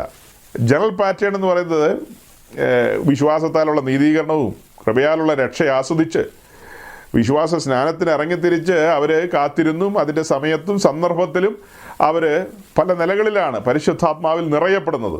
അങ്ങനെയാണ് നമുക്ക് പൊതുവേ പറയാൻ കഴിയുന്നത്. ഇത് അതിൽ നിന്ന് വ്യത്യസ്തമായൊരു കാര്യമാണ് ഇവിടെ സംഭവിച്ചത്. അപ്പം നമുക്കതിലേക്ക് വിശദമായിട്ട് പോകേണ്ടതുണ്ട്. പതിയെ അങ്ങ് പോവാം, അല്ലേ? 5 മിനിറ്റൊക്കെ താമസിച്ചാലും കോപിക്കൊന്നും ചെയ്യരുത്, പതിയെ കമ്പയിൽ മുറുകെ പിടിച്ചിരുന്നോണം. അങ്ങനെ നമ്മൾ പുറപ്പാട് ദിവസം 30-ാം അധ്യായത്തിലേക്ക് വരികയാണ്. അതിൻ്റെ 22-ാം വാക്യം മുതൽ, എക്സോഡസ് ചാപ്റ്റർ 30 വേഴ്സ് 22 ഓൺവേർഡ്സ്. 22-ാം വാക്യം മുതൽ ഒരു അല്പം താഴേക്കൊന്ന് വായിച്ചേ. യഹോവ പിന്നെ മോശയോട് കൽപ്പിച്ചെന്തെന്നാൽ, മേത്രമായ സുഗന്ധവർഗമായി വിശുദ്ധ മന്ദിരത്തിലെ തൂക്കപ്രകാരം 500 ശേക്കൽ അയഞ്ഞ മൂരും അതിൽ പകുതി 250 ശേക്കൽ സുഗന്ധ ലവംഗവും 500 ശേക്കൽ വഴനത്തൊലിയും 1 ഹീൻ ഒലിവെണ്ണയും എടുത്ത് തൈലക്കാരന്റെ വിധിപ്രകാരം ചേർത്തുണ്ടാക്കിയ വിശുദ്ധമായ അഭിഷേക തൈലമാക്കണം. അത് വിശുദ്ധമായ അഭിഷേക തൈലമായിരിക്കണം. അതിനാൽ നീ സമാഗമന കൂടാരവും സാക്ഷ്യപ്പെട്ടകവും മേശയും അതിന്റെ ഉപകരണങ്ങളൊക്കെയും നിലവിളക്കും അതിന്റെ ഉപകരണങ്ങളും ധൂപപീഠവും ഹോമയാഗപീഠവും അതിന്റെ ഉപകരണങ്ങളും ഒക്കെയും തൊട്ടിയും അതിന്റെ കാലും അഭിഷേകം ചെയ്യണം. അവ അതിവിശുദ്ധമായിരിക്കേണ്ടതിന് അവയെ ശുദ്ധീകരിക്കണം. അവയെ തൊടുന്നവനൊക്കെയും വിശുദ്ധനായിരിക്കണം. അഹരോനെയും അവന്റെ പുത്രന്മാരെയും എനിക്ക് പുരോഹിത ശുശ്രൂഷ ചെയ്യേണ്ടതിന് നീ അഭിഷേകം ചെയ്ത് ശുദ്ധീകരിക്കണം. ഇസ്രായേൽ മക്കളോട് നീ പറയേണ്ടതെന്നാൽ, ഇത് നിങ്ങളുടെ തലമുറകളിൽ എനിക്ക് വിശുദ്ധമായ അഭിഷേക തൈലമായിരിക്കണം. അത് മനുഷ്യന്റെ ദേഹത്തിന്മേൽ ഒഴിക്കരുത്. അതിന്റെ യോഗപ്രകാരം അതുപോലെയുള്ളത് നിങ്ങൾ ഉണ്ടാക്കിയ വരുത്. അത് വിശുദ്ധമാകുന്നു. അത് നിങ്ങൾക്ക് വിശുദ്ധമായിരിക്കണം. അതുപോലെയുള്ള തൈലം ഉണ്ടാക്കുന്നവനെയും അതിൽ നിന്ന് അന്യന് കൊടുക്കുന്നവനെയും അവന്റെ ജനത്തിൽ നിന്ന് ഛേദിച്ചു കളയണം. നീണ്ട ഒരു പാസേജാണ് നമ്മൾ വായിച്ചു കേട്ടത്. നീണ്ട ഒരു പാസേജ്. ഞാനത് മുഴുവൻ വായിക്കണമെന്ന് ആഗ്രഹിച്ചതല്ല, പക്ഷേ സാരമില്ല, അത് അനേകർക്ക് പ്രയോജനപ്പെടട്ടെ. പുറപ്പാട് ദിവസം 30-ാം അധ്യായത്തിൻ്റെ 22 മുതൽ താഴേക്കുള്ള ആ ഒരു പാരഗ്രാഫിലാണ് അഭിഷേക തൈലത്തെക്കുറിച്ച് നമ്മൾ കാണുന്നത്. അത് കഴിഞ്ഞുള്ള പാരഗ്രാഫിലാണ് 34 മുതലുള്ള വാക്യങ്ങളിലാണ് സുഗന്ധവർഗ്ഗങ്ങളെക്കുറിച്ച് കാണുന്നത്. ധൂപപീഠത്തിൽ അർപ്പിക്കേണ്ട സുഗന്ധവർഗ്ഗങ്ങളെക്കുറിച്ചുള്ള കാര്യങ്ങളെ കാണുന്നത്. അപ്പോൾ ഇവിടെ ഇത് വായിച്ചു തുടങ്ങുന്നത്, യഹോവ പിന്നെയും മോശയോട് കൽപ്പിച്ചതെന്തെന്നാൽ, മേൽത്തരമായ സുഗന്ധവർഗ്ഗമായി വിശുദ്ധ മന്ദിരത്തിലെ തൂക്കപ്രകാരം 500 ശേക്കൽ അയഞ്ഞ മൂരും, അതിൻ്റെ വിശദീകരണമാണ് താഴേക്ക് കൊടുക്കുന്നത്. 500 ശേക്കൽ അയഞ്ഞ മൂരെന്നും പറഞ്ഞങ്ങ് തുടങ്ങിയാണ്. അങ്ങനെ പല കാര്യങ്ങളുണ്ട് അവിടെ. അത് വിശുദ്ധ മന്ദിരത്തിലെ തൂക്കപ്രകാരമായിരിക്കണം. വേറൊരു ഭാഗത്ത് അതിനെക്കുറിച്ച് എഴുതിയിട്ടുണ്ട് കേട്ടോ. വേറൊരു ഭാഗത്ത് അത് സംഖ്യാപുസ്തകത്തിലാണ്. പല ഭാഗത്തായിട്ട് ഇങ്ങനെ എഴുതിയിരിക്കുന്ന ഒരു വാക്കാണത്, വിശുദ്ധ മന്ദിരത്തിലെ തൂക്കപ്രകാരം. ഇനിയൊരു സ്ഥലത്ത് എഴുതിയിരിക്കുകയാണ്, വിശുദ്ധ മന്ദിരത്തിലെ തൂക്കപ്രകാരം നീ മതിക്കുന്നത് പോലെയെന്ന്. നമ്മൾ പറയില്ലേ അതിനൊരു മതിപ്പ് വില എന്ന് പറയുമല്ലോ, മതിപ്പ് വില. ശുശ്രൂഷയ്ക്ക് ആക്കിയിരിക്കുന്ന അഹ്റോനോടും അവൻ്റെ പുത്രന്മാരോടും പറയുകയാണ്, നീ മതിക്കുന്നത് പോലെയെന്ന്. അതായത് ഒരു അധികാരമാണ് കാണിക്കുന്നത്. 12 ഗോത്രങ്ങളുടെ മേലുള്ള അവരുടെ അധികാരമാണ്. അത് എങ്ങനെയാണെന്ന് പറയാനായിട്ട് ദൈവം നിയോഗിച്ചിരിക്കുന്നവരാണ് അവരാ കാര്യം പറയും. അതാണ് നീ മതിക്കുന്നത് പോലെ. വിശുദ്ധ മന്ദിരത്തിലെ തൂക്കപ്രകാരം, ഫറവോൻ്റെ കൊട്ടാരത്തിലെ കാര്യം പോലെയല്ല, അല്ലെങ്കിൽ ദമ്മേശേക്കിലെ അവിടുത്തെ ഇടപാട് പോലെയല്ല ഇവിടുത്തെ തൂക്കം. ഇവിടെ തൂക്കത്തിന് വ്യത്യാസമുണ്ടെന്നേ. പല സ്ഥലത്തും പല തൂക്കങ്ങളായിരിക്കും, പക്ഷെ ഇവിടുത്തെ തൂക്കത്തിന് വ്യത്യാസമുണ്ട്. വിശുദ്ധ മന്ദിരത്തിലെ തൂക്കപ്രകാരമാണ് ഈ കാര്യങ്ങളൊക്കെ ഉണ്ടാക്കേണ്ടത്. അത് ഓരോന്നും എത്രത്തോളമാണ്, ഏത് വിധത്തിലാണ് എന്നൊക്കെയുള്ള കാര്യം ഇവിടെ എഴുതിയിരിക്കുകയാണ്. അഭിഷേക തൈലം അഥവാ മൂറോൻ എന്ന സുറിയാനി പദത്തിൽ അറിയപ്പെടുന്ന ആ തൈലം എന്നുള്ളതാണ് അതിൻ്റെ അർത്ഥം. അഭിഷേക തൈലം നമ്മൾ പറയും. അതുണ്ടാക്കേണ്ട കാര്യങ്ങളാണ് ഈ പറഞ്ഞു വരുന്നത്. അതിനകത്തൊരു വിശേഷപ്പെട്ട കാര്യം താഴെയുണ്ട്.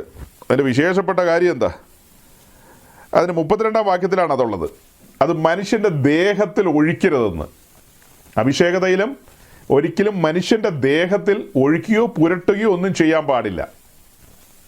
അതിന് മാറ്റമൊന്നുമില്ലല്ലോ. പഴയ നിയമം ഫോളോ ചെയ്യുന്ന എല്ലാ ഓർത്തഡോക്സികളോടും നമ്മൾ പറയുന്നത്, മനുഷ്യൻ്റെ ശരീരത്തിൽ പുരട്ടാനായിട്ട് ഇനി വേറെ വാക്യമൊന്നുമില്ല. വേറെ ഒരു സ്ഥലത്തും എഴുതിയിട്ടില്ല മനുഷ്യൻ്റെ ശരീരത്തിൽ പുരട്ടാനായിട്ട്. അതിനെക്കുറിച്ചുള്ള ആധികാരികമായ പഠനം ഇവിടെയാണ് ആരംഭിക്കുന്നത്. വളരെ കോൺക്രീറ്റ് ആയിട്ടാണ് പറയുന്നത്. അതും കഴിഞ്ഞിട്ട് പിന്നെ ലാസ്റ്റ് പറയുന്നൊരു കാര്യമുണ്ട്. ഈ വിശുദ്ധമായ അഭിഷേക തൈലം അതിൻ്റെ യോഗപ്രകാരം ഉണ്ടാക്കേണ്ടതിന് ചുമതലപ്പെട്ടവർ മാത്രമേ അത് ഉണ്ടാക്കാൻ പാടുള്ളൂ. വേറെ ഗോത്രക്കാരൊന്നും അത് ഉണ്ടാക്കാൻ പാടില്ല. അങ്ങനെ ഉണ്ടാക്കുന്നവനെ ഛേദിച്ചു കളയണമെന്നാണ് എഴുതിയിരിക്കുന്നത്. ഇത്രയുമാണ് പ്രാഥമികമായിട്ട് അതിനെക്കുറിച്ച് പറയാനുള്ളത്. സഹോദരങ്ങൾ, ഇപ്പം വായിച്ചത് പഴയ നിയമത്തിൽ നിന്നാണ് കേട്ടോ, തെറ്റിദ്ധരിക്കരുതാരും. പുതിയ നിയമമല്ല, തികച്ചും പഴയ നിയമമാണിത്. പഴയ നിയമത്തിൽ ഇസ്രായേലിനെ മരുഭൂമിയിലൂടെ നടത്തിക്കൊണ്ടുപോയി ഹോരേബിലെത്തിച്ച് പ്രമാണം കൊടുത്തു. പ്രമാണപ്രകാരമുള്ളൊരു ജീവിതം ആരംഭിക്കുകയാണ്. അവരൊരു പൗരോഹിത്യ ജനമായിട്ട് തിരഞ്ഞെടുത്തു. പൗരോഹിത്യവും രാജത്വവും ഒക്കെ അവർക്ക് കൽപ്പിച്ചാക്കിയിട്ടുണ്ട്. അതിൽ അവരുടെ പൗരോഹിത്യ ജീവിതത്തോടുള്ള ബന്ധത്തിൽ അവർ ഒരു തിരുനിവാസം ഉണ്ടാക്കുന്ന കാര്യം പറഞ്ഞു. അതവരുണ്ടാക്കി. അതിൽ പൗരോഹിത്യത്തിന് വേണ്ടി ലേവി ഗോത്രത്തെ വേർതിരിച്ചു. വിശേഷിച്ച് അതിൻ്റെ വിശുദ്ധ സ്ഥലത്ത് ധൂപം അർപ്പിക്കാനും യാഗപീഠത്തിൽ ശുശ്രൂഷിപ്പാനുമായി അഹരോനെയും പുത്രന്മാരെയും വേർതിരിച്ചു. എന്നിട്ട് ചെയ്യേണ്ട കാര്യങ്ങളൊക്കെ ചെയ്തു. അങ്ങനെ അവരെ വിശുദ്ധ മന്ദിരത്തിലെ ശുശ്രൂഷയ്ക്ക് വേണ്ടി ആക്കി വെച്ചു. ഇനി വിശുദ്ധ മന്ദിരത്തോടുള്ള ബന്ധത്തിൽ ദൈവം കൽപ്പിച്ചാക്കിയ കാര്യങ്ങളാണ്. വിശുദ്ധ മന്ദിരം അഭിഷേകം ചെയ്യേണ്ടതുണ്ട്. അതുപോലെ ഈ ഉപകരണങ്ങളെല്ലാം, സമാഗമന കൂടാരത്തിലെ എല്ലാ ഉപകരണങ്ങളും അതെല്ലാം അഭിഷേകം ചെയ്യണം. യാഗപീഠമാകട്ടെ, ധൂപപീഠമാകട്ടെ, താമ്രത്തൊട്ടിയാകട്ടെ, അകത്തേക്ക് പോകുമ്പോൾ എല്ലാ ഉപകരണങ്ങളും അഭിഷേക തൈലത്താൽ അഭിഷേകം ചെയ്യണം. അവിടെ കൊണ്ട് തീരുന്നില്ല. അവിടെ ശുശ്രൂഷിക്കേണ്ട പുരോഹിതന്മാരെ എല്ലാം അഭിഷേകം ചെയ്യണം. അഭിഷേക തൈലം തലയിൽ വീഴാത്ത ഒരുവനും ശുശ്രൂഷിക്കാൻ അനുവാദമില്ല. ഇതൊക്കെയാണ് അവിടുത്തെ ചട്ടങ്ങൾ. ചട്ടങ്ങൾ അങ്ങനെ പറഞ്ഞു വരും നമ്മൾ. അഭിഷേക തൈലം തലയിൽ വീഴാത്ത ആർക്കും ശുശ്രൂഷിപ്പാൻ അത്യുന്നതന്റെ സന്നിധിയിലേക്ക് കടന്നു വരുവാൻ അനുവാദമില്ല. അങ്ങനെ പല കാര്യങ്ങളും അതിനോടുള്ള ബന്ധത്തിൽ പറയാനുണ്ട്. അപ്പോൾ പ്രാഥമികമായിട്ട് കണ്ടല്ലോ ഇത്രയും കാര്യം. അപ്പോൾ അഭിഷേക തൈലം ഉണ്ടാക്കുന്നത് എങ്ങനെയാണെന്നാണ് കാണുന്നത്. ഇനി ഷിജു പാസ്റ്ററെ, നമ്മുടെ അഭിനവ പുരോഹിതന്മാർ അഭിഷേക തൈലം ഉണ്ടാക്കുന്നത് എങ്ങനെയാണെന്നൊന്ന് വായിച്ച് കേൾപ്പിക്കണ്ടേ? അതൊന്ന് വായിച്ച് കേൾപ്പിച്ചേ. ഈ കാലഘട്ടത്തിൽ അഭിഷേക തൈലം ഉണ്ടാക്കുന്നത് എങ്ങനെയാണ് എന്നുള്ളത് നമ്മൾ നേരത്തെ പറഞ്ഞല്ലോ. അതൊന്ന് വായിച്ച് കേൾപ്പിച്ചേ. അത് വായിച്ച് കേൾക്കുമ്പോൾ തന്നെ നിങ്ങൾ ഇതിലേക്ക് കണ്ണോടിക്കണം. രണ്ടും കൂടെ ഇങ്ങനെ ഒത്തു നോക്കിക്കൊണ്ടിരിക്കണം, ക്രോസ് ചെക്ക് ചെയ്തുകൊണ്ടിരിക്കണം. എങ്ങനെയാണ് നോക്കുന്നത്? 500 ശേക്കൽ അയഞ്ഞ മൂര്, അതിൽ പാതി 250 ശേക്കൽ സുഗന്ധ ലവംഗം, 500 ശേക്കൽ വഴനത്തൊലി, 1 ഹീൻ ഒലിവെണ്ണ. ഇങ്ങനെയാണ് പറഞ്ഞു പോകുന്നത്. ഇങ്ങനെ കാര്യങ്ങളെല്ലാം പറഞ്ഞു പോവുകയാണ്. ഇതിനിടയിൽ ചുക്കും കുരുമുളകും ഏലക്കായും ഒക്കെ ഇതിനകത്ത് എഴുതിയിട്ടുണ്ട്. എനിക്ക് കണ്ടുപിടിക്കുന്നില്ല. ചുക്കും കുരുമുളകും ഇല്ല. ഒന്ന് വായിച്ചേ പാസ്റ്ററെ. മൂറോൻ എന്ന ഗ്രീക്ക് പദത്തിന്റെ അർത്ഥം സുഗന്ധ തൈലം എന്നാണ്. ജാതിക്ക, ഗ്രാമ്പു, കുരുമുളക്, ചുക്ക്, കറുവപ്പട്ട, കുങ്കുമപ്പൂവ്, ജഡമാംജി, സ്റ്റോറാക്സ് തുടങ്ങിയ സുഗന്ധദ്രവ്യങ്ങൾ ചതച്ച് പൊടിച്ച് ഒലിവെണ്ണയുമായി ചേർത്ത് പാകപ്പെടുത്തിയെടുക്കുന്നു. പ്രത്യേകം നിയോഗിക്കപ്പെടുന്ന വൈദികർ 40 ദിവസം ഉപവാസവും പ്രാർത്ഥനയും അനുഷ്ഠിച്ചതാണ് ഈ തൈലക്കൂട്ട് തയ്യാറാക്കുന്നത്. ഈ തൈലം കൂദാശവേളയിൽ ബൽസാം പെറുവുമായി കൂട്ടിക്കലർത്തുകയും തുടർന്ന് പ്രാർത്ഥനകളിലൂടെ വിശുദ്ധീകരിക്കുകയും ചെയ്യുന്നതോടെ മൂറോൻ കൂദാശ പൂർത്തിയാകുന്നു. കൂദാശയിലൂടെ മൂറോൻ പരിശുദ്ധാത്മാവിന്റെ പ്രതീകമായി മാറുന്നുവെന്നാണ് വിശ്വാസം. 10 വർഷത്തേക്കുള്ള ഉപയോഗം കണക്കാക്കിയാണ് മൂറോൻ തൈലം തയ്യാറാക്കുന്നത്. ഇത് എന്തോന്ന് മൂറോനായത്? ചുക്കും കുരുമുളകൊക്കെ ഇട്ടിട്ടാണ് മൂറോൻ ഉണ്ടാക്കുന്നത്. ഷിജുപാസ് ആ വാക്യം നവീനെ വായിച്ച് കേൾപ്പിച്ചേ. ആ ഒറ്റ വാക്യം മാത്രം, 23-ാം വാക്യം അല്ലേ? 23-ഉം 24-ഉം കൂടി ഒന്ന് വായിച്ച് കേൾപ്പിച്ച്. മേത്രമായ സുഗന്ധവർഗമായി വിശുദ്ധ മന്ദിരത്തിലെ തൂക്കപ്രകാരം 500 ശേക്കൽ അയഞ്ഞ മൂരും, അതിൽ പകുതി 250 ശേക്കൽ സുഗന്ധ ലവംഗവും, 500 ശേക്കൽ വഴനത്തൊലിയും, 1 ഹീൻ ഒലിവെണ്ണയും എടുത്ത് തൈലക്കാരന്റെ വിധിപ്രകാരം ചേർത്തുണ്ടാക്കിയ വിശുദ്ധമായ അഭിഷേക തൈലമാക്കണം. ഇപ്പൊ എങ്ങനെയാ വായിച്ച അവസാനിപ്പിച്ച എങ്ങനെയാ ലാസ്റ്റ് സെന്റൻസ്? തൈലക്കാരന്റെ വിധിപ്രകാരം ചേർത്തുണ്ടാക്കിയ വിശുദ്ധമായ അഭിഷേക തൈലമാക്കണം. സൗരങ്ങൾ, ഈ 30-ാം അധ്യായത്തിൽ പറയുന്ന കാര്യങ്ങളൊക്കെ ഉണ്ടാക്കണം എന്നാണ്. മനസ്സിലായോ? ഈ 30-ാം അധ്യായത്തിൽ പറയുന്ന കാര്യങ്ങളൊക്കെ ഉണ്ടാക്കണം എന്നുള്ളതാണ്. നമ്മൾ നേരത്തെ സമാഗമന കൂടാരത്തിൻ്റെ പഠനത്തിലേക്ക് പോയ സമയത്ത് എന്താ കണ്ടത്? 25, 26, 27 ആ അധ്യായങ്ങളിലൊക്കെ നമ്മൾ കണ്ടത് പെട്ടകം ഉണ്ടാക്കണം, പിന്നെ ധൂപവേടം ഉണ്ടാക്കണം, വിളക്കുണ്ടാക്കണം, എല്ലാം ഉണ്ടാക്കണമെന്നാണ്. എന്നാൽ അതേസമയം പിന്നത്തേത് നമ്മൾ 36, 37, 38 അധ്യായങ്ങളിലേക്ക് വന്നപ്പോൾ യഹോവ കൽപ്പിച്ചതുപോലെ മോശ അവയെ ഉണ്ടാക്കിയെന്നാണ് നമ്മൾ കാണുന്നത്. മോശയെല്ലാം ഉണ്ടാക്കിയെന്ന് കാണുന്നത്.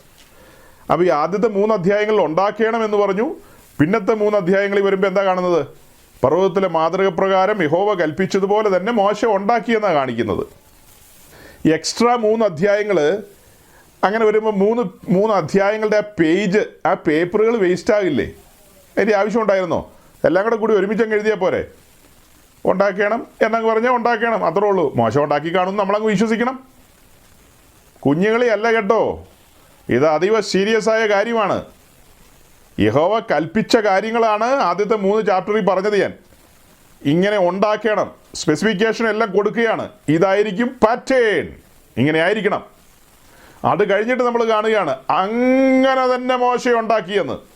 ഭയത്തോടും വിറയലോടും കൂടെ മോശ ഇതെല്ലാം അങ്ങനെ തന്നെ ചെയ്തു. നമ്മൾ പറഞ്ഞല്ലോ 17 പ്രാവശ്യം എഴുതിയിരിക്കുന്നത് യഹോവ കൽപ്പിച്ചതുപോലെ തന്നെ മോശ ചെയ്തെന്ന്. ഒടുവിൽ 40-ാം അധ്യായത്തിലേക്ക് വരുമ്പോൾ എല്ലാം അതിൻ്റെ ക്രമത്തിലടുക്കി വെച്ചെന്നാണ് കാണുന്നത്. ഞാൻ 39-ാം അധ്യായം തുറന്നു വെച്ചിരിക്കുന്നത്. പുറപ്പാട് 39, എക്സോഡസ് ചാപ്റ്റർ 39, 39-ന്റെ 38-ാമത്തെ വാക്യം വായിച്ചേ. 39 വേഴ്സ് 38. പൊന്നുകൊണ്ടുള്ള ധൂപപീഠം, അഭിഷേക തൈലം, സുഗന്ധ ധൂപവർഗം. അവിടെ നിൽക്കട്ടെ, അതിനകത്ത് അഭിഷേക തൈലത്തിൻ്റെ കാര്യം കാണുന്നുണ്ട്. ഇനി അതിൻ്റെ 42-ാം വാക്യം അങ്ങ് വായിച്ചാൽ മതി, മുഴുവൻ വായിക്കാൻ സമയമില്ല. ഈ 38-ാം വാക്യത്തിൽ നമ്മൾ അഭിഷേക തൈലത്തെക്കുറിച്ച് മെൻഷൻ ചെയ്തിരിക്കുന്നു. പല കാര്യത്തിൻ്റെ കൂട്ടത്തിൽ അഭിഷേക തൈലത്തിൻ്റെ കാര്യം കാണുന്നു. 42-ാം വാക്യം വായിച്ച് അങ്ങ് കൺക്ലൂഡ് ചെയ്തു. ഇങ്ങനെ യഹോവ മോശയോട് കൽപ്പിച്ചതുപോലെയൊക്കെയും ഇസ്രായേൽ മക്കൾ എല്ലാ പണിയും തീർത്തു. ഇങ്ങനെ യഹോവ മോശയോട് കൽപ്പിച്ചതുപോലെയൊക്കെയും ഇസ്രായേൽ മക്കൾ എല്ലാ പണിയും തീർത്തു. മോശ പണിയൊക്കെയും നോക്കി യഹോവ കൽപ്പിച്ചതുപോലെ തന്നെ അവർ അത് ചെയ്തു തീർത്തിരിക്കുന്നു എന്ന് കണ്ട മോശ അവരെ അനുഗ്രഹിച്ചു. ഓക്കെ സഹോദരങ്ങളെ, ഇപ്പോൾ ഈ വാക്യത്തിലൂടെ എന്താ നമ്മൾ കണ്ടത്? യഹോവ കൽപ്പിച്ചതുപോലെ തന്നെ മോശ എല്ലാം ചെയ്തു തീർത്തെന്ന്. അതിനകത്ത് ഒരു കാര്യമാണ്, പല കാര്യമുണ്ട്. അഭിഷേക തൈലം, അഭിഷേക തൈലത്തിൻ്റെ ഡീറ്റെയിൽസ് നമ്മൾ കണ്ടത് 30-ാം അധ്യായത്തിൽ. അത് ഉണ്ടാക്കിയ കാര്യവും അത് ചെയ്തു തീർത്ത കാര്യവും ഈ 39-ാം അധ്യായത്തിൽ നമ്മൾ കണ്ടു. എല്ലാ കാര്യങ്ങളും അങ്ങനെ കണ്ടു. അപ്പോൾ യഹോവ കൽപ്പിച്ചതുപോലെ തന്നെ മോശ ചെയ്തു. ഇനി ഒരു ചോദ്യമുള്ളത്, നമ്മളിപ്പോൾ വായിച്ച് കേൾപ്പിച്ച നവീനെ ഒന്നുകൂടെ ആ 2-3 കൂട്ടം സാധനത്തിൻ്റെ പേര് പറഞ്ഞേ, ഒന്നുകൂടെ ഒന്ന് വായിച്ചേ. മുഴുവൻ വായിക്കണ്ട, 2-3 കൂട്ടം നിങ്ങളുടെ നാട്ടിൽ കിട്ടുന്ന 2-3 കൂട്ടം സാധനത്തിൻ്റെ ഒന്ന് വായിച്ചേ. ഗ്രാമ്പു, കുരുമുളക്, ചുക്ക്, കറുവപ്പട്ട, കുങ്കുമപ്പൂ, ജാതിക്കയോ? ഈ മരുഭൂമിയിൽ ജാതിക്കയൊക്കെ ഉണ്ടാവും, തമ്പുരാൻ അറിയാം. അയ്യോ, നമ്മളിതൊക്കെ പറഞ്ഞു കഴിഞ്ഞാൽ പല മുട്ടായിക്റ്റി ആയിട്ട് വരും. ന്യായീകരണത്തിൻ്റെ വിൻഡോസ് എല്ലാം ഓപ്പൺ ചെയ്ത് വരും. അതങ്ങനെയായിരുന്നു, ഇതിങ്ങനെയായിരുന്നു, എല്ലാം പാരമ്പര്യത്തിൽ അധിഷ്ഠിതമാണെന്ന് പറഞ്ഞു വരും. പാരമ്പര്യത്തിൽ അധിഷ്ഠിതമാണ്. ചോദ്യം ചെയ്യാൻ പാടില്ല, ഒന്നും ചോദ്യം ചെയ്യാൻ പാടില്ല. ചോദ്യങ്ങളെ ഞങ്ങൾക്ക് ഇഷ്ടമല്ല. നമ്മൾ വളരെ നിഷ്കളങ്കമായ ചോദ്യമാണ് ചോദിക്കുന്നത്. നിങ്ങൾ ഓൾഡ് ടെസ്റ്റ്മെൻറ്റ് ഫോളോ ചെയ്യുന്നവരാണല്ലോ. നിങ്ങൾ ഈ അഭിഷേക തൈലമൊക്കെ ഉണ്ടാക്കാൻ പോയത് ഓൾഡ് ടെസ്റ്റ്മെൻറ്റുമായി ബന്ധപ്പെട്ടല്ലേ? എങ്ങനെയെങ്കിൽ ഓൾഡ് ടെസ്റ്റ്മെൻറ്റിൻ്റെ രീതി അനുസരിച്ച് അങ്ങനെ തന്നെ ഉണ്ടാക്കണം. അല്ല, നിങ്ങളിനി ന്യൂ ടെസ്റ്റ്മെൻറ്റിൻ്റെ അഭിഷേക തൈലം ഉണ്ടാക്കുന്നെങ്കിൽ അതിനുള്ള ചാപ്റ്റർ ഏതാണ്, പുസ്തകം ഏതാണ്, വാക്യങ്ങൾ ഏതാണ്? ഞങ്ങൾ ഇതിൻ്റെ സകല മേഖലകളും പരിശോധിച്ച് നോക്കിയിട്ട് പുതിയ നിയമത്തിലെ 27 പുസ്തകത്തിൽ അഭിഷേക തൈലം ഉണ്ടാക്കുന്നതിൻ്റെ ഒരു കൂട്ടും ചേരുവയില്ല. അങ്ങനെ ഒരു ചേരുവ എവിടെയെങ്ങുമില്ല. ചേരുവകളെല്ലാം ഉള്ളത് പഴയ നിയമത്തിലാണ്. അപ്പോൾ പഴയ നിയമം അനുസരിച്ചുള്ള അഭിഷേക തൈലമാണ് ഉണ്ടാക്കുന്നതെങ്കിൽ ഇതിങ്ങനെ തന്നെ ഉണ്ടാക്കണം. ഓക്കെ, ഒരു വാദത്തിന് സമ്മതിച്ചു തരാമെന്നേ. നിങ്ങൾ മൂറോൻ പൂശിക്കോ, അതിങ്ങനെ ഉണ്ടാക്കണം. ഉണ്ടാക്കിയിട്ട് അത് തലമേലൊഴിക്കണം. അതിന് പകരം ശരീരത്തിൽ പുരട്ടാൻ പാടില്ല, വേറെ എങ്ങും പുരട്ടാൻ പാടില്ല. മാമോദീസ തൊട്ടിയിൽ 5 തുള്ളിയോ 7 തുള്ളിയോ ഒഴിക്കാനൊന്നും ഒരു വാക്യം നമ്മുടെ മുമ്പിലില്ല. ഊഹാഭോഗത്തിൽ പാരമ്പര്യത്തിൻ്റെ പേരും പറഞ്ഞ് നമുക്കിങ്ങനെ ഒഴിക്കാമെന്ന് മാത്രമേ ഉള്ളൂ. അതല്ലാതെ ഇതൊന്നും നിലനിൽക്കുന്ന ആശയങ്ങളല്ല. ഇനി ഗംഭീര ചോദ്യങ്ങളാണ് വരുന്നത്, ഗംഭീര ചോദ്യങ്ങൾ. ഓക്കെ, അപ്പോൾ ഇതാണ് അഭിഷേക തൈലത്തിൻ്റെ വിഷയം. കാലങ്ങൾ ഒത്തിരി മുന്നോട്ട് പോയി. നമ്മുടെ കർത്താവ് യേശുക്രിസ്തു ഈ ഭൂമിയിൽ ഭൂജാതനായി ബത്ലഹേമിൽ ദാവീദിൻ്റെ പട്ടണത്തിൽ. പിന്നത്തേതിൽ അവൻ വളർന്നു വലുതായി ഗലീലയിലൂടെ സഞ്ചരിച്ച് ജെറുസലേമിൽ വന്ന് പൊന്തിയോസ് പിലാത്തോസിൻ്റെ നാളുകളിൽ നമുക്ക് വേണ്ടി ക്രൂശിക്കപ്പെട്ട് മരിച്ച് അടക്കപ്പെട്ട് ഉയർത്തെഴുന്നേറ്റ് വന്നിരിക്കുന്നു. പിന്നത്തേതിൽ ഒരു 50 ദിവസവും കൂടി അങ്ങ് പോയി കഴിഞ്ഞപ്പോൾ തൻ്റെ വാക്കിൻ പ്രകാരം, വാക്തത്വത്തിന് പ്രകാരം തൻ്റെ ശിഷ്യന്മാർ ആ പഴയ കെട്ടിടത്തിനകത്ത്, ആ മാളിക മുറിക്കകത്ത് ഒരുമിച്ച് കൂടി. ആ ദിവസം നിങ്ങൾ ഭാവനയിൽ കാണണം, ഏതാണ്ടൊരു 120 പേര് അവിടെ അങ്ങനെ ഒരുമിച്ച് കൂടിയിരിക്കുകയാണ്. അവരങ്ങനെ 120 പേര് ഒരുമിച്ച് കൂടിയിരിക്കുമ്പോൾ അപ്പോസ്തലപ്രവൃത്തി 2-ാം അധ്യായം തുറക്കാം. അവരങ്ങനെ 120 പേര് ഒരുമിച്ച് കൂടിയിരിക്കുകയാണ്. അതിൽ 12 ഉണ്ട്. അങ്ങനെ മത്തിയാസും എല്ലാവരും ഉണ്ട്. 2-ാം അധ്യായത്തിലേക്ക് വരുന്നു. 2-ാം അധ്യായത്തിൻ്റെ 4-ാം വാക്യത്തിലേക്ക് വരുന്നു. അങ്ങനെ കൊടിയ കാറ്റടിച്ചടിച്ച് വരികയാണ്. എല്ലാം കഴിഞ്ഞിട്ട് താഴേക്ക് നോക്കുമ്പോൾ 4-ാം വാക്യത്തിൽ എല്ലാവരും പരിശുദ്ധാത്മാവ് നിറഞ്ഞവരായി ആത്മാവ് അവർക്ക് ഉച്ചരിപ്പാൻ നൽകിയതുപോലെ അന്യഭാഷകളിൽ സംസാരിച്ചു തുടങ്ങി. അല്ലേ? ആദ്യത്തെ 3 വാക്യങ്ങൾ നിങ്ങൾക്ക് അറിയാമല്ലോ, വായിച്ചു നോക്കിയോ. അത് കഴിഞ്ഞിട്ടാണ് പറയുന്നത് പരിശുദ്ധാത്മാവ് അവരുടെ മേൽ വന്നു. അവർ പരിശുദ്ധാത്മാവ് നിറഞ്ഞവരായി തീർന്നു. ഇവിടെ കൂടിയിരുന്ന 120 പേരുടെ മേൽ പുരട്ടിയ മൂറോൻ ഈ 12 വരെ ഈ 50 ദിവസം കൊണ്ട് അവർ കാച്ചിയെടുത്ത മൂറോനാണോ, അതെയോ പഴയ നിയമത്തിൻ്റെ പിന്തുടർച്ച എന്നുള്ള നിലയിൽ യെരുശലേം ദേവാലയത്തിൽ മൂറോനുണ്ട്, ഹന്നാസിൻ്റെയും കയ്യഫാസിൻ്റെയും കയ്യിലുണ്ട്, അവിടെ നിന്ന് കടം മേടിച്ച മൂറോനാണോ ഈ 120 പേരുടെ മേൽ പൂശിയത്? ഒരു ചോദ്യമാണ്. സൗമ്യമായി മറുപടി തരാമെങ്കിൽ തരിക. അപ്പനും അമ്മയൊക്കെ കുഴിയിലാണ് കിടക്കുന്നത് കേട്ടോ. ദൈവത്തെ ഓർത്ത് അവിടെ കിടത്തണം, അവരൊന്നും ഉപദ്രവിക്കരുത്. ചോദ്യം ചോദിക്കുന്ന ഞാനാണ്, എൻ്റെ മേൽ മെക്കെട്ട് കയറാം. അതെ, മേലാൽ കേൾക്കാനുള്ളവരോടാണ് പറയുന്നത്. അപ്പോൾ പറഞ്ഞതിൻ്റെ സാരം മനസ്സിലായല്ലോ. മൂറോൻ്റെ പേരിൽ എൻ്റെ കുഴി കിടക്കുന്ന അപ്പനെ അമ്മയൊന്നും വലിച്ച് പുറത്തേക്ക് ഇടരുതെന്ന്. അവരവിടെ കിടക്കട്ടെ സ്വസ്ഥമായിട്ട്. മാളികമുറിയിൽ കൂടിയിരിക്കുന്ന 120 പേരുടെ മേൽ പൂശാനായിട്ടുള്ള അഭിഷേക തൈലം ആരുണ്ടാക്കി? ഇതാണല്ലോ പാറ്റേൺ. അഭിഷേക തൈലമാണല്ലോ പൂശി കൊണ്ടുവരേണ്ടത്. പരിശുദ്ധാത്മാവിൻ്റെ നിഴലായിട്ട് മൂറോൻ നിൽക്കുന്നു. മൂറോൻ പരിശുദ്ധാത്മാവിൻ്റെ നിഴലാണ്. പറയാൻ ഞാൻ മറന്നുപോയി, നിങ്ങൾ എന്തുകൊണ്ട് എന്നെ ഓർമ്മിപ്പിച്ചില്ല? അത് ചുമ്മാ കേട്ടിരിക്കുകയല്ല. മൂറോൻ എന്ന് പറയുന്നത് പരിശുദ്ധാത്മാവിൻ്റെ നിഴലല്ലേ? ആ നിഴൽ ഇവിടെ ഇതാ വെളിപ്പെടാൻ പോകുന്നു. ഈ 120 പേരുടെ മേലെ ആ അഭിഷേകതയിലും അഥവാ മൂറോൻ പൂശണം. ആ മൂറോൻ ആരുണ്ടാക്കി എന്നുള്ളതാണ് ചോദ്യം. ഇപ്പം ഈ പറഞ്ഞ ചുക്ക്, കുരുമുളക്, ഗ്രാമ്പു, ഏലക്ക, പിന്നെ എന്നതാ ഇതൊക്കെ ഇട്ടിട്ടാണോ ഉണ്ടാക്കിയത്? അതെയോ ഈ ലേവ്യരുടെ രീതി അനുസരിച്ചുള്ള പുറപ്പാട് പുസ്തകത്തിലെ രീതിയിലുള്ള അഭിഷേക തൈലമാണോ? ഏത് രീതിയിലുള്ള അഭിഷേക തൈലമായിരിക്കും ഉണ്ടാക്കിയത്? ഇതൊക്കെ തലമുറയായിട്ട് ഉണ്ടാക്കേണ്ടതാണ്. ഇതിൻ്റെ യോഗപ്രകാരം മാറ്റാനൊന്നും ആർക്കും അവകാശമില്ല. ഇതിലേക്ക് ഒന്നും കൂട്ടിച്ചേർക്കാനോ ഇതിൽ നിന്നൊന്നും കുറയ്ക്കാനും ആർക്കും അവകാശമില്ല. അഭിഷേകതയിൽ ഉണ്ടാക്കുകയാണെങ്കിൽ ഇങ്ങനെ തന്നെ ഉണ്ടാക്കിക്കോണം. ഓക്കെ, ക്വസ്റ്റ്യൻ ഇതാണ്, ബിഗ് ക്വസ്റ്റ്യനാണ്. വലിയ മാർക്കൊന്നും കിട്ടില്ല. പത്രോസാണോ ഉണ്ടാക്കിയത്, അത് 12 കൂടെ ചേർന്നാണോ ഉണ്ടാക്കിയത്? ഇതുണ്ടാക്കി കഴിഞ്ഞിട്ട് പ്രാർത്ഥിച്ചത് പത്രോസാണോ, അത് യോഹന്നാനാണോ, അതേ യാക്കോവാണോ? അപ്പോൾ അവരുണ്ടാക്കിയ മൂറോനാണോ ഈ 120 പേരുടെ മേൽ പൂശിയത്, അതെയോ കടം മേടിച്ച മൂറോനാണോ? ഹന്നാസിൻ്റെ കയ്യിൽ നിന്ന്, യെരുശലേം ദേവാലയത്തിൽ നിന്ന് കടം മേടിച്ച മൂറോനാണോ? ഞങ്ങളുടെ എളിയ ചോദ്യമാണ്, സംശയം കൊണ്ട് ചോദിച്ചതാണ്. മറുപടി തരാമെങ്കിൽ മറുപടി തരിക. ഓക്കെ, അപ്പോൾ അത് കഴിഞ്ഞിട്ട് നമ്മൾ നമ്മുടെ വേർഷൻ പറയുകയാണ്. സഹോദരങ്ങളെ, എപ്പിസ്കോപ്പൽ സഭകളിലുള്ള പ്രിയപ്പെട്ടവർ, അവരുടെ പുരോഹിതന്മാരും അവരുടെ ജനമെല്ലാം വിശ്വസിച്ച് ആചരിച്ചു പോരുന്ന മൗഢ്യമായ ഒരു ആചാരമെന്ന് നമ്മൾ തറപ്പിച്ചു പറയുകയാണ്. ഈ പറയുന്ന ആചാരം തികച്ചും മൗഢ്യമാണ്. ബൈബിൾ വിഭാവന ചെയ്യാത്ത, അപ്പോസ്തലന്മാരോ യേശുക്രിസ്തുവോ ഒരിക്കലും പറയാത്തതും പൂർവ്വപിതാക്കന്മാരാരും സ്വപ്നത്തിൽ ചിന്തിച്ചിട്ടില്ലാത്തതുമായ കാര്യം കാലാന്തരത്തിൽ കടന്നു വന്ന കാര്യമാണ്. മൂറോൻ ഉണ്ടാക്കുക എന്നൊക്കെ പറയുന്നതും, അത് മനുഷ്യൻ്റെ ശരീരത്തിൽ പുരട്ടുക എന്ന് പറയുന്നതും, ശിശുക്കൾക്ക് മാമോദീസ കൊടുക്കുക എന്ന് പറയുന്നതും, മാമോദീസായോടുള്ള ബന്ധത്തിൽ ഇത് പുരട്ടി വിടുക എന്നൊക്കെ പറയുന്നത് കാലാന്തരത്തിൽ സംഭവിച്ചതാണ്. ചില കൂട്ടക്കാർ കുട്ടികൾക്ക് 10ഉം 12ഉം വയസ്സൊക്കെ ആകുമ്പോൾ സ്ഥൈര്യലേപനം എന്നുള്ള നിലയിൽ ആ സമയത്ത് കൊടുക്കുന്നു. വേറെ ചില കൂട്ടക്കാർ ആ പറയുന്ന സമയത്ത് സ്ഥിരീകരണം എന്ന പേരിൽ കുഞ്ഞുങ്ങൾക്ക് ഇത് ഈ പറഞ്ഞ പോലെ ശരീരത്തൊക്കെ പൂശി വിടുന്നു. അതിന് മുമ്പ് പറഞ്ഞ കൂട്ടർ, അവരാണ് പ്രമാദമായി ഇതൊക്കെ പാരമ്പര്യം ഉയർത്തിപ്പിടിക്കുന്നവർ.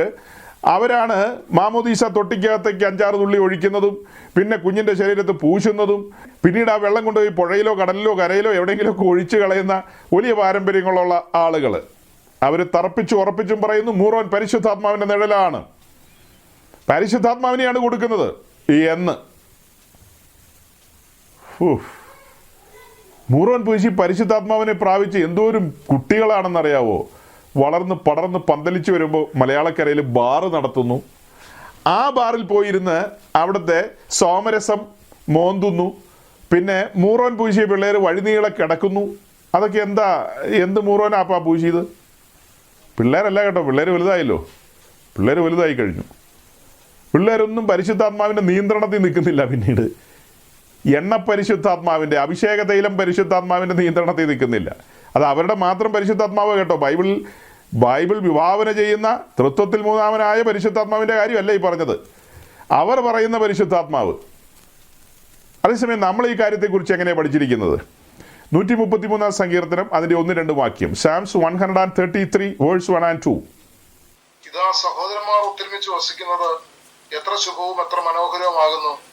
അത് വസ്ത്രത്തിന്റെ വിളിമ്പിലേക്ക് നീണ്ടു കിടക്കും താടിയിലേക്ക്, അഹരോന്റെ താടിയിലേക്ക് തന്നെ ഒഴുകുന്നതായി അവന്റെ തലയിലെ വിശേഷ തൈലം പോലെയും. സഹോദരങ്ങൾ, ഇവിടെ മഹാപുരോഹിതനായ അഹരോനെ കാണിക്കുകയാണ്. എന്നിട്ട് അഹരോന്റെ തലയിൽ അഭിഷേക തൈലം ഒഴിക്കുന്നതും അവന്റെ താടിയിലൂടെ അത് താഴേക്ക് ഒഴുകി വസ്ത്രത്തിന്റെ വിളിമ്പിലൂടെ അങ്ങ് പാദം വരെ എത്തുന്നതായ ഒരു കാഴ്ചയെ കാണിക്കുന്നത്. ഇവിടെ ദൈവത്തിന്റെ അഭിഷിക്തനെയാണ് കാണുന്നത്, ദൈവത്തിന്റെ അഭിഷിക്തനെ. നമ്മൾ പുതിയ നിയമത്തിന്റെ ഭാഷയിൽ അഭിഷിക്തൻ എന്ന് പറഞ്ഞാൽ യേശുക്രിസ്തുവിനെയാണ് കാണിക്കുന്നത്. നമ്മൾ ഉപദേശിമാരെയൊക്കെ അഭിഷിക്തന്മാരെന്നൊക്കെ പറയും. അതൊന്നും കറക്റ്റ് പദപ്രയോഗമല്ല, പറയാൻ കുഴപ്പമൊന്നുമില്ല. യഥാർത്ഥത്തിലുള്ള അഭിഷിക്തൻ എന്ന് പറയുന്നത് യേശുക്രിസ്തുവാണ്. യേശുക്രിസ്തു എന്ന ശ്രേഷ്ഠ മഹാപുരോഹിതൻ, ആ മഹാപുരോഹിതന്റെ തലയിൽ നിന്ന് അവൻ അഭിഷേകം പ്രാപിച്ചവനാണെന്നാണ് എഴുതിയിരിക്കുന്നത്. അപ്പോസ്തല പ്രവൃത്തി 10:38 അവിടെ ഉണ്ടത്. അവനെ പരിശുദ്ധാത്മാവിലും ശക്തിയിലും അഭിഷേകം ചെയ്തെന്നൊക്കെ ഉള്ള കാര്യം നമ്മളവിടെ കാണുന്നു. ശുശ്രൂഷയ്ക്ക് നിയോഗിക്കപ്പെട്ടു വരുന്ന ക്രിസ്തു അഭിഷിക്തനായി വരുന്നു. ആ അഭിഷേകം തലയിൽ നിന്ന് താടിയിലൂടെ വസ്ത്രത്തിന്റെ വിളിമ്പിലൂടെ അങ്ങ് ഒഴുകുകയാണ് താഴേക്ക്. ആ കാഴ്ച എന്താ കാണിക്കുന്നത്? അവനാണ് നമ്മെ അഭിഷേകം ചെയ്യുന്നത്. വേഗം വായിച്ചോ, യോഹന്നാൻ 3:34. ദൈവം അയച്ചവൻ ദൈവത്തിന്റെ വചനം പ്രസ്താവിക്കുന്നു, അവൻ ആത്മാവിനെ അളവ് കൂടാതെയല്ലോ കൊടുക്കുന്നു. ദൈവം അയച്ചവൻ ദൈവത്തിന്റെ വചനം പ്രസ്താവിക്കുന്നു, അവൻ ആത്മാവിനെ അളവ് കൂടാതെയല്ലോ കൊടുക്കുന്നത്. ഇവിടെയും നമുക്ക് വിശദമായി നിന്ന് പറയേണ്ട കാര്യങ്ങളുണ്ടായിരുന്നു. അതിൻ്റെ വിശദീകരണത്തിലേക്ക് നമ്മൾ സമാഗമന കൂടാരത്തിൻ്റെ പ്രാകാരത്തിലേക്ക് പോയി അവിടെ നിന്നുകൊണ്ടാണ് വിശദീകരിക്കേണ്ടത്. സമയം പോയതുകൊണ്ട് ഞാൻ ജെറ്റ് വേഗത്തിൽ പോവുകയാണ്. നിസ്സാര മിനിറ്റുകളെ മുൻപിലുള്ളൂ, വേഗം എന്ന് പറഞ്ഞ് അവസാനിപ്പിക്കാം. അപ്പം അവൻ പരിശുദ്ധാത്മാവിനെ അളവ് കൂടാതെ നൽകുന്നു എന്ന് പറഞ്ഞാൽ യേശു ക്രിസ്തുവാണ് പരിശുദ്ധാത്മാവിനെ നൽകുന്നത്, എണ്ണ പൂശിയല്ല കൊടുക്കുന്നത്. അവൻ പരിശുദ്ധാത്മാവിനെ നൽകുന്നു എന്നാണ് വായിക്കുന്നത്. ഇനി യോഹന്നാൻ 14, 16 2 അധ്യായങ്ങളിലേക്ക് പോയാൽ നിങ്ങൾക്ക് കാണാം അല്ലേ, പിതാവിൻ്റെ സന്നിധിയിൽ നിന്ന് മറ്റൊരു കാര്യസ്ഥനെ നമുക്ക് വേണ്ടി നൽകുന്നതും പരിശുദ്ധാത്മാവിനെ നമുക്ക് വേണ്ടി നൽകുന്നതുമായ കാര്യങ്ങൾ. അവിടെ മാത്രമല്ലെന്ന് പല വാക്യങ്ങളുണ്ട്. അതെല്ലാം എടുത്തൊന്നും പറയാൻ നമുക്ക് സമയമില്ല, അറിയാവുന്നവരായതുകൊണ്ട് കുഴപ്പമില്ല. അപ്പോൾ ബാക്കിയുള്ളവർക്ക് വേണ്ടിയാണ് അധ്യായങ്ങളൊക്കെ പറയുന്നത്. അന്വേഷിപ്പിൻ കണ്ടെത്തും. അപ്പോൾ അങ്ങനെ നമ്മൾ പറയുകയാണ്, പുതിയ നിയമത്തോടുള്ള ബന്ധത്തിൽ അഭിഷേകം ചെയ്യുന്നത് യേശുക്രിസ്തുവാണ്, പരിശുദ്ധാത്മാവിനെ നൽകുന്നത് യേശുക്രിസ്തുവാണ്. പരിശുദ്ധാത്മാവിനെ നൽകുന്ന കാര്യങ്ങളെ നമ്മൾ വചനത്തിലൂടെ കാണുന്നത് ചില വാക്യങ്ങളും കൂടി ഉണ്ട് കേട്ടോ, ചില വാക്യങ്ങളും കൂടെ ഉണ്ട്. അത് വായിക്കുന്നത് എങ്ങനെയാണെന്ന് എനിക്കൊരു സംശയമുണ്ട്, സമയത്തിൻ്റെ കുറവുകൊണ്ട് ഞാൻ ആ വാക്യങ്ങളങ്ങ് പറയാം, ഓടിച്ചു പറയാം. അതായത് പ്രസംഗം കേട്ടുകൊണ്ടിരിക്കുന്നവരുടെ മേൽ പരിശുദ്ധാത്മാവ് വരുന്നൊരു കാഴ്ച നമ്മൾ കാണുന്നുണ്ട്. അപ്പോസ്തല പ്രവൃത്തി 10:44. മുന്നമേ വാക്യം വായിച്ചു, ഓർത്തു നോക്കിയേ, ചില സെക്കൻഡുകൾക്ക് മുമ്പ് വായിച്ചതാണ്. പത്രോസ് പ്രസംഗിച്ചുകൊണ്ടിരിക്കുകയാണ് കൊർന്നലിയോസിന്റെ വീട്ടിൽ. അങ്ങനെ പ്രസംഗം കേട്ടുകൊണ്ടിരുന്നവരുടെ മേൽ പരിശുദ്ധാത്മാവ് വന്നെന്നുള്ള കാഴ്ചയാണ് നമ്മൾ കാണുന്നത്. പരിശുദ്ധാത്മാവ് വന്നെന്ന്. പത്രോസ് മൂറോം കുപ്പിയായിട്ടാണോ അങ്ങോട്ട് പോയത്? അഭിഷേക തൈലത്തിന്റെ കുപ്പിയായിട്ടാണോ കൊർന്നലിയോസിന്റെ വീട്ടിലേക്ക് പോയത്? പത്രോസ് പോലും ഞെട്ടിപ്പോയി. പത്രോസ് പ്രസംഗിച്ചുകൊണ്ടിരിക്കുമ്പോൾ കേട്ടിരിക്കുന്നവരുടെ മേൽ, ആ കുടുംബത്തിലുള്ളവരുടെ മേൽ പരിശുദ്ധാത്മാവ് കടന്നു വരികയാണ്. പരിശുദ്ധാത്മാവ് കടന്നു വരികയാണ്. അതുമാത്രമല്ല, അവരെല്ലാവരും അന്യഭാഷയിൽ സംസാരിച്ചെന്നും കൂടെ നമ്മൾ നമ്മളവിടെ കാണുന്നുണ്ട്. അത് കഴിഞ്ഞിട്ട് നമ്മൾ കാണുന്ന ഗലാത്യ ലേഖനം 3:2 3:2. അവിടെയും പൗലോസ് ചോദിക്കുന്നൊരു ചോദ്യമുണ്ട് ഗലാത്യരോട്. ബുദ്ധിയില്ലാത്ത ഗലാത്യരെ, അങ്ങനെയൊക്കെയാണ് ചോദിക്കുന്നത്. ബുദ്ധിയില്ലാത്ത, ഞാൻ അല്പം മുമ്പ് പറഞ്ഞില്ലേ ഓർത്തഡോക്സുകാരെന്ന് ചോദിച്ചാൽ അവരെന്നെ കല്ലെറിയും. ഞാൻ അങ്ങനെ ചോദിക്കില്ല. പൗലോസിന് സ്വാതന്ത്ര്യമുണ്ട് ഗലാത്യരുടെ മേലെ, അവർ കല്ലെന്ന് അറിയില്ല. പക്ഷെ ഇവരോട് അങ്ങനെയൊക്കെ ചോദിച്ചു കഴിഞ്ഞാൽ, ഞാൻ പറഞ്ഞല്ലോ ആദ്യം, കുഴി കിടക്കുന്നവരെ ഒന്നും കിടത്തില്ല. അതായത് ബുദ്ധിശൂന്യതയാണെന്ന് ഈ പറയുന്നതും കാണിക്കുന്നതൊക്കെ, ബുദ്ധിശൂന്യതയാണ് ഈ കാണിക്കുന്നത്. ഇവിടെ വ്യക്തമായിട്ട് എഴുതിയിരിക്കുകയാണ്. പൗലോസ് ചോദിക്കുകയാണ്, വിശ്വാസത്തിൻ്റെ പ്രസംഗം കേട്ടതിനാലാണോ നിങ്ങൾക്ക് ആത്മാവ് ലഭിച്ചത്, അത് ന്യായപ്രമാണത്തിൻ്റെ പ്രവൃത്തിയാലാണോ എന്ന്. വിശ്വാസത്തിൻ്റെ പ്രസംഗം കേട്ടപ്പോൾ അവരുടെ മേൽ ആത്മാവ് വന്നു. പൗലോസ് അവിടെ മൂറോൻ കുപ്പിയും കൊണ്ടുപോയി ഗലാത്യരുടെ മേലെല്ലാം മൂറോൻ ഒഴിച്ച് അവർക്കെല്ലാം പരിശുദ്ധാത്മാവിനെ പിടിച്ചോളാൻ പറഞ്ഞ് അങ്ങനെയല്ല കൊടുത്തത്. വളരെ സ്പഷ്ടമായിട്ടാണ് വചനം നമ്മോട് സംസാരിക്കുന്നത്. അടുത്തത് അപ്പോസ്തല പ്രവൃത്തി 19:2 വരുമ്പോൾ പൗലോസ് 3ാം മിഷൻ യാത്രയിൽ എഫെസോസിലേക്ക് വരികയാണ്. ഒരു കൂട്ടം ശിഷ്യന്മാരെ കണ്ടിട്ട് അവരോട് ചോദിക്കുകയാണ്, വിശ്വസിച്ചിട്ട് പരിശുദ്ധാത്മാവിനെ പ്രാപിച്ചോ എന്ന്. കണ്ടവരോട് എന്താ ചോദിച്ചത്? നിങ്ങളുടെ മേൽ ആരാണ് മൂറോൻ പൂശിയത്? ഏതവനാണ് മൂറോൻ പൂശിയത്? പരിശുദ്ധാത്മാവിനെ കിട്ടാത്ത വിധത്തിലുള്ള ഒരു മൂറോൻ പൂശൽ ആര് പൂശി? ചുക്കും കുരുമുളകും ഏലക്കായും ഗ്രാമ്പും ഇല്ലാത്ത ഒരു മൂറോനാണോ പൂശിയത്? അങ്ങനെയാണോ ചോദിച്ചത്? ചുക്കും കുരുമുളകും ഏലക്കായും ഇഞ്ചിയൊക്കെ ഇടാത്ത മൂറോൻ പൂശിയത് കൊണ്ടാണോ പരിശുദ്ധാത്മാവിനെ ലഭിക്കാതെ പോയത്? അങ്ങനെയൊന്നുമല്ല. പറയുമ്പോൾ ചിരിയും വരുന്നുണ്ട്. ചിരിക്കേണ്ട വിഷയമല്ല ഇത്. സമയം പോയി ആകപ്പാട് കൂടി എന്താ പറയുക? ഇപ്പോൾ ഒരു പാട്ട് പാടില്ലേ, എന്താ ഇപ്പോൾ പറയാമെന്നോ അങ്ങനെ കണ്ടൊക്കെ. ആ പാട്ടാണ് ഇപ്പോൾ വെക്കേണ്ടത്. ഓക്കെ, അതായത് നമ്മൾ അപ്പോസ്തല പ്രവൃത്തി 19-ാം അധ്യായത്തിൻ്റെ തന്നെ 6-ാം വാക്യത്തിലേക്ക് വരുമ്പോൾ പൗലോസ് അവരോട് സുവിശേഷം പറഞ്ഞു. അവർ ആ സുവിശേഷം കൈക്കൊണ്ടു. പിന്നത്തേതിൽ അവർ വിശ്വാസ സ്നാനത്തിന് ഇറങ്ങിത്തിരിച്ചു. അവരെ സ്നാനപ്പെടുത്തി. അങ്ങനെ സ്നാനപ്പെടുത്തി അവരുടെ മേൽ പൗലോസ് കൈവച്ചപ്പോൾ അവരുടെ മേൽ പരിശുദ്ധാത്മാവ് വന്നു. അവർ അന്യഭാഷയിൽ സംസാരിക്കുകയും പ്രവചിക്കുകയും ചെയ്തു. പൗലോസ് അവരുടെ തലമേൽ മൂറോൻ പൂശി എന്നൊന്നും നമ്മൾ കാണുന്നില്ല. കൈവച്ചപ്പോൾ പരിശുദ്ധാത്മാവിനെ ലഭിച്ചു. ഇതേ കാര്യം തന്നെ നമ്മൾ അപ്പോസ്തല പ്രവൃത്തി 8-ാം അധ്യായത്തിലേക്ക് വരികയാണ്. ഫിലിപ്പോസ് എന്ന് പറയുന്ന സുവിശേഷകൻ ശമരിയിൽ സുവിശേഷ ഘോഷണത്തിന് കടന്നു പോകുന്നു. അങ്ങനെ അവിടെ സുവിശേഷം ഘോഷിക്കുന്നു. ജനം കൈക്കൊണ്ടവരെ പിതാവിൻ്റെയും പുത്രൻ്റെയും പരിശുദ്ധാത്മാവിൻ്റെ നാമത്തിൽ മാമോദീസ ഏൽപ്പിച്ചു. മാമോദീസ ഏൽക്കപ്പെട്ട ആ ജനത്തിന് മേൽ പിന്നത്തേതിൽ പത്രോസും യോഹന്നാനും കടന്നു വന്ന് അവരുടെ തലമേൽ കൈവച്ചപ്പോൾ അവർ പരിശുദ്ധാത്മാവിൽ നിറഞ്ഞു. അപ്പോൾ പത്രോസിൻ്റെ കയ്യിലല്ലേ ശരിക്കും മൂറോൻ ഇരിക്കുന്നത്? പുള്ളി എന്താ ശമരിയിൽ വന്ന് മൂറോൻ പൂശാഞ്ഞത്? കൈവയ്ക്കാനാണോ? അങ്ങനെയാണോ വചനം? മൂറോൻ പൂശുവല്ലേ വേണ്ടത് പരിശുദ്ധാത്മാവിനെ കൊടുക്കാൻ? പത്രോസ് അതിൻ്റെ നിയമം ലംഘിച്ചെന്ന് എനിക്ക് തോന്നണേ. എനിവേ, പത്രോസ് കൈവച്ചപ്പോൾ അവരുടെ മേൽ ആത്മാവ് വന്നു. അവർ ആത്മാവിൽ നിറഞ്ഞു, അന്യഭാഷകളിൽ സംസാരിച്ചു. അതാ മറ്റേ ശിമിയോനും കണ്ടു.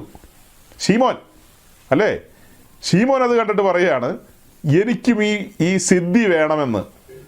അവർ പരിശുദ്ധാത്മാവിൽ നിറഞ്ഞത് അതെങ്ങനെയാ ശീമോൻ കാണുന്നത്? എങ്ങനെയാ പരിശുദ്ധാത്മാവിൽ നിറയുന്നത്? കാണാൻ പറ്റുമോ? അതിനെല്ലോ ലക്ഷണമല്ലോ ഉണ്ടോ? ലൈറ്റെല്ലോ തെളിയോ? ശീമോൻ എങ്ങനെയാ മനസ്സിലാക്കിയത്? ഇവരുടെ അധരങ്ങൾ ചലിച്ചു. അവരുടെ ഉള്ളിൽ ചൂട് പിടിച്ച് അവർ നാവെടുത്ത് സംസാരിച്ചു തുടങ്ങി. അവർ അന്യഭാഷകളിൽ ദൈവത്തെ സ്തുതിച്ചും മഹത്വപ്പെടുത്തിയും തുടങ്ങിയത് ശീമോൻ കണ്ടാറേ. അവൻ പറയാണ്, എനിക്കും ഈ സിദ്ധി വേണം. അങ്ങനെയല്ലേ പറഞ്ഞത്? അപ്പോൾ എന്തെല്ലാം അതിൽ നിന്ന് കാണാനുള്ളത്? പത്രോസും യോഹന്നാനും കൈവച്ചപ്പോൾ പരിശുദ്ധാത്മാവ് നിറഞ്ഞു. പിന്നീട് ശീമോൻ കണ്ട് അത് വേണമെന്ന് പറയാനുള്ള സാഹചര്യം എന്താണ്? അവർ അന്യഭാഷകളിൽ സംസാരിച്ചു. പക്ഷെ അവിടെ അങ്ങനെ എഴുതിയിട്ടില്ല. നമ്മൾ വായിച്ചെടുക്കുകയാണ്. അത് കഴിഞ്ഞ് നമ്മൾ അപ്പോസ്തല പ്രവൃത്തി 9-ാം അധ്യായത്തിലേക്ക് വരുമ്പോൾ പൗലോസിൻ്റെ മാനസാന്തരം, ദമസ്കോസ്, അവിടെ വെച്ച് പൗലോസിൻ്റെ കണ്ണ് കാണാൻ മേലാതെ യൂദായുടെ വീട്ടിൽ നേർവീഥി എന്ന തെരുവിലിരിക്കുമ്പോൾ അനന്യാസ് എന്ന് പറയുന്ന ശിഷ്യനെ കർത്താവ് പറഞ്ഞയക്കുകയാണ്. അനന്യാസ് വന്ന് കാര്യങ്ങളൊക്കെ പറഞ്ഞിട്ട് പൗലോസിൻ്റെ മേൽ കൈവച്ച്, പൗലോസെ, നീ കാഴ്ച പ്രാപിക്കാനും പരിശുദ്ധാത്മപൂർണനാകുവാനും വേണ്ടി നസ്രായന യേശു എന്നെ ഇവിടേക്ക് അയച്ചിരിക്കുന്നു എന്ന് പറഞ്ഞ് പ്രാർത്ഥിച്ചപ്പോൾ പൗലോസ് പരിശുദ്ധാത്മപൂർണനായി തീരുകയാണ്. അവിടെ കൈവച്ചപ്പോൾ പരിശുദ്ധാത്മാവിനെ ലഭിച്ചെന്നുള്ളതാണ് നമുക്ക് മനസ്സിലാകുന്നത്. അനന്യാസ് അവിടെ മൂറോനുമായിട്ട് വന്നതായിട്ട് നമ്മൾ കാണുന്നില്ല സഹോദരങ്ങളെ. നമ്മൾ അങ്ങനെയൊന്നും കാണുന്നില്ല. എന്താണ് പുതിയ നിയമ ക്രിസ്ത്യാനിത്വത്തിലുള്ള പരിശുദ്ധാത്മാവുമായി ബന്ധപ്പെട്ട കാര്യങ്ങളുടെ പഠനം? ന്യൂമറ്റോളജിയുമായി ബന്ധപ്പെട്ട പഠനം. ആ പഠനം ഒരു വലിയ ശാഖയാണ്. ആ പഠനത്തിലേക്ക് നമ്മൾ വരുമ്പോൾ കാണുന്ന കാഴ്ചകളാണ് ഈ വാക്യങ്ങളിലൂടെ എല്ലാം വെളിപ്പെട്ടത്. ആദിമ അപ്പോസ്തലന്മാരോ ആദിമ സഭകളോ ഒന്നും പ്രാക്ടീസ് ചെയ്യാത്ത കാര്യങ്ങളാണിന്ന് ചുക്കും കുരുമുളകും വഴണത്തൊലിയും ആ തൊലിയും എന്നൊക്കെ പറഞ്ഞ് ഇവർ വരുന്നത്. എന്നിട്ട് ഈ കുഞ്ഞുങ്ങളുടെ മേലെ ഇത് അവരുടെ ശരീരത്തിലൊക്കെ പൂശി പരിശുദ്ധാത്മാവിനെ കൊടുക്കുന്നു എന്നൊക്കെ പറയുമ്പോൾ ഇവിടെ ഇരിക്കുന്ന പല ആൾക്കാരും ഇങ്ങനെ പരിശുദ്ധാത്മാവിനെ പ്രാപിച്ചവരാ കുഞ്ഞുനാളിൽ, അല്ലേ? ഇവിടെ ഇരിക്കുന്ന മെജോറിറ്റി എപ്പിസ്കോപ്പൽ സഭകളുടെ മാമോദീസ തൊട്ടിയുടെ അടുത്തൂടെ വന്നവരാ. അങ്ങനെ ആ വെള്ളമൊക്കെ സ്പ്രിങ്കിൾ ചെയ്യപ്പെട്ടവരാണ്. ഒന്ന് ഓർത്തു നോക്കിയേ. ആ പരിശുദ്ധാത്മാവിൻ്റെ നൽവരങ്ങളോ പരിശുദ്ധാത്മാവിൻ്റെ ചലനമോ ആത്മസ്പർശനമോ ആത്മശബ്ദമോ എന്തെങ്കിലും കേട്ട ഒരു കാലമുണ്ടോ? ഓർത്തു നോക്കിയേ ആ പഴയ കാലം. ഈ സത്യവിശ്വാസത്തിലേക്ക് വരുന്നതിന് മുമ്പ് ഈ പറഞ്ഞ പാറ്റേണിലല്ലേ ജീവിച്ചതെല്ലാവരും. ഈ പറഞ്ഞ പാറ്റേണിൽ ജീവിച്ചവർക്ക് അങ്ങനെയെങ്കിൽ പരിശുദ്ധാത്മാവുമായി ബന്ധപ്പെട്ട് നമ്മൾ പുസ്തകത്തിൽ കാണുന്ന ഒരു കാര്യം നമുക്ക് അനുഭവിക്കാൻ പറ്റിയില്ലല്ലോ. വലിയ സമസ്യ കേട്ടോ, വലിയ സമസ്യ. ആയിരങ്ങളാണ് വഞ്ചിക്കപ്പെടുന്നത്. ആയിരങ്ങൾ വഞ്ചിക്കപ്പെടുന്നു ദൈവത്തിൻ്റെ ദാനം സ്വീകരിക്കാൻ കഴിയാതെ. ഇത് നിങ്ങൾക്ക് നിങ്ങളുടെ തലമുറകൾക്കുള്ളതാണെന്നാണ് പത്രോസ് പറയുന്നത്. എന്ന് പറഞ്ഞാൽ മാനസാന്തരപ്പെട്ട് വരുന്ന വിശ്വാസ സ്നാനത്തിന് ഇറങ്ങിത്തിരിക്കുന്ന നിങ്ങളുടെ മേൽ പരിശുദ്ധാത്മാവിൻ്റെ പ്രവർത്തനം വെളിപ്പെടും. പിന്നത്തേതിലോ ഇതേ പാറ്റേണിൽ നിങ്ങളുടെ മക്കളും അവർക്ക് ഇത് ഗ്രഹിക്കാനും ഇത് ഏറ്റെടുക്കാനും കഴിയുന്ന കാലത്ത് അവരും മാനസാന്തര അനുഭവത്തിലേക്ക് വരുന്നു, അവരും വിശ്വാസ സ്നാനത്തിന് ഇറങ്ങിത്തിരിക്കുന്നു, അവരുടെ മേലും പരിശുദ്ധാത്മാവിൻ്റെ ചലനം ആരംഭിക്കുന്നു. അത് അവിടെ കൊണ്ട് തീരുന്നില്ല. കാഹളം എന്ന് ധ്വനിക്കുന്നു അവിടം വരെ തലമുറ തലമുറ തലമുറ. ഇതാണ് പാറ്റേൺ. മാനസാന്തരപ്പെടുക, വിശ്വാസ സ്നാനത്തിന് ഇറങ്ങിത്തിരിക്കുക, കാത്തിരുന്ന ആത്മസ്നാനം പ്രാപിക്കുക. ഒരു മൂറോനും പൂശണ്ട. പുതിയ നിയമ കാലഘട്ടത്തിൽ ഒരു എണ്ണയും ഒരു അഭിഷേക തൈലവും ബാഹ്യമായ ഒരു പ്രകടനത്തിലൂടെയല്ല പരിശുദ്ധാത്മാവിനെ പ്രാപിക്കുന്നത്. പരിശുദ്ധാത്മാവിനെ ബാഹ്യമായ ഇടപെടലിലൂടെ പ്രാപിക്കാൻ കഴിയില്ല. ഇനിയൊരു വാക്യം കൂടി ഉണ്ട് കേട്ടോ. യോഹന്നാൻ 7:17 മുതൽ നമ്മൾ താഴേക്ക് വായിക്കുമ്പോൾ, ഉത്സവത്തിൻ്റെ മഹാദിനമായ ഒടുക്കത്തെ നാളിൽ നിന്നുകൊണ്ട് നമ്മുടെ കർത്താവ് പറയുകയാണ്. എന്താ പറയുന്നത്? വിശ്വസിക്കുന്നവൻ്റെ ഉള്ളിൽ നിന്ന് തിരുവെഴുത്ത് പറയുന്ന പോലെ ജീവജല നദികൾ ഒഴുകും. അതെന്തിനെ കുറിച്ചാണ് പറയുന്നത്? തന്നിൽ വിശ്വസിപ്പാനിരിക്കുന്നവർക്ക് ലഭിക്കുന്ന ആത്മാവിനെ കുറിച്ചാകുന്നു പറയുന്നത്. എങ്ങനെയാണ് പറഞ്ഞു തുടങ്ങിയത്? വിശ്വസിക്കുന്നവൻ്റെ ഉള്ളിൽ നിന്ന് തിരുവെഴുത്ത് പറയുന്ന പോലെ ജീവജല നദി ഒഴുകും. അപ്പോൾ ഇതിൻ്റെ കണ്ടീഷൻ എന്താ? വിശ്വസിക്കുന്നവൻ്റെ ഉള്ളിൽ നിന്നാണ് ഒഴുകുന്നത്. മൂറോം പൂശി ഒഴുക്കുകയല്ല. അതൊക്കെ പഴയ നിയമത്തിൽ. അത് അഹറോന്റെ തലയിൽ ഒഴിക്കുന്നു, അത് താഴേക്ക് ഒഴുകുന്നു, അതൊക്കെ ശരിയാ. പുതിയ നിയമത്തിലേക്ക് വരുമ്പോൾ ആ അഭിഷേകം പ്രാപിച്ചവൻ നമ്മുടെ കർത്താവായ യേശു ക്രിസ്തുവാണ്. അവൻ്റെ തലയിൽ നിന്ന് താടിയിലൂടെ വസ്ത്രത്തിൻ്റെ വിളിമ്പിലൂടെ ഒഴുകിയാണ് തൻ്റെ ശരീരത്തിലേക്ക്, സഭയാം ശരീരത്തിലേക്ക്, തന്നോട് ചേർന്നിരിക്കുന്ന ശരീരത്തിൻ്റെ ഭാഗമാകുവാൻ സമർപ്പിക്കപ്പെട്ട ഏൽപ്പിച്ചു കൊടുത്തവരിലേക്ക് ആ അഭിഷേകത്തിൻ്റെ ചലനം വരികയാണ്. അഭിഷേകത്തിൻ്റെ ചലനം വരികയാണ്. വചനം കേട്ടുകൊണ്ടിരിക്കുന്നവരുടെ മേൽ അഭിഷേകത്തിൻ്റെ ചലനം വരികയാണ്. വചനം കേട്ടുകൊണ്ടിരിക്കുന്നവരുടെ മേൽ അഭിഷേകത്തിൻ്റെ ചലനം വരികയാണ്. ആ അഭിഷേകത്തിൻ്റെ ചലനം ഞാൻ ആത്മാവിൽ ശരീരാത്മദേഹികൾ അനുഭവിച്ചുകൊണ്ടാണ് പറയുന്നത്. അഭിഷേകത്തിൻ്റെ ചലനം ദൈവത്തിന് അസാധ്യമായി ഒന്നുമില്ല. ദൈവത്തിന് അസാധ്യമായി ഒന്നുമില്ല. പൗലോസിൻ്റെ ശരീരത്തിൽ നിന്ന്, അവൻ്റെ മെയ്മേൽ നിന്ന് ഉത്തരിയും റൂമാലും കൊണ്ടുവിട്ടപ്പോൾ ജനം സൗഖ്യം പ്രാപിച്ചെങ്കിൽ ഇന്ന് കേട്ടുകൊണ്ടിരിക്കുന്നവരുടെ മേൽ, കൊർന്നേലിയോസിന്റെ വീട്ടിൽ മാത്രമല്ല, ഇന്നും ഈ തലമുറയിൽ വിശ്വസിക്കുന്നവർക്ക് വേണ്ടി അഭിഷേകത്തിന്റെ ചലനം വെളിപ്പെടും. അഭിഷേകത്തിന്റെ ചലനം വെളിപ്പെടും. ദൈവത്തിന്റെ പ്രവൃത്തി വെളിപ്പെടും. Praise the Lord. ഹല്ലേലൂയ. ദൈവത്തിന് മഹത്വം. പ്രവൃത്തിയിൽ ഭയങ്കരനായവൻ നമ്മുടെ ദൈവം ജീവിക്കുന്നു. തൻ്റെ ജനത്തിന് മേൽ അഭിഷേകം പകരുന്നവൻ, ആഗ്രഹിക്കുന്നവന്റെ മേൽ, ദാഹിക്കുന്നവന്റെ മേൽ, ആ വിശപ്പുള്ളവന്റെ മേൽ അത് പകരുന്ന ദൈവം. വാഗ്ദത്തത്തിൽ വിശ്വസ്തൻ. പകരുമെന്ന് പറഞ്ഞാൽ പകരും. പകരുമെന്ന് പറഞ്ഞാൽ പകരും. പകരുമെന്ന് പറഞ്ഞാൽ പകരും. സഹോദരങ്ങളെ, എത്രയോ കെട്ടുകഥകളിൽ നിന്ന്, അന്ധവിശ്വാസങ്ങളിൽ നിന്ന്, മൂഢാചാരങ്ങളിൽ നിന്നൊക്കെ സ്വർഗത്തിലെ ദൈവം നമ്മെ വിടുവിച്ചു.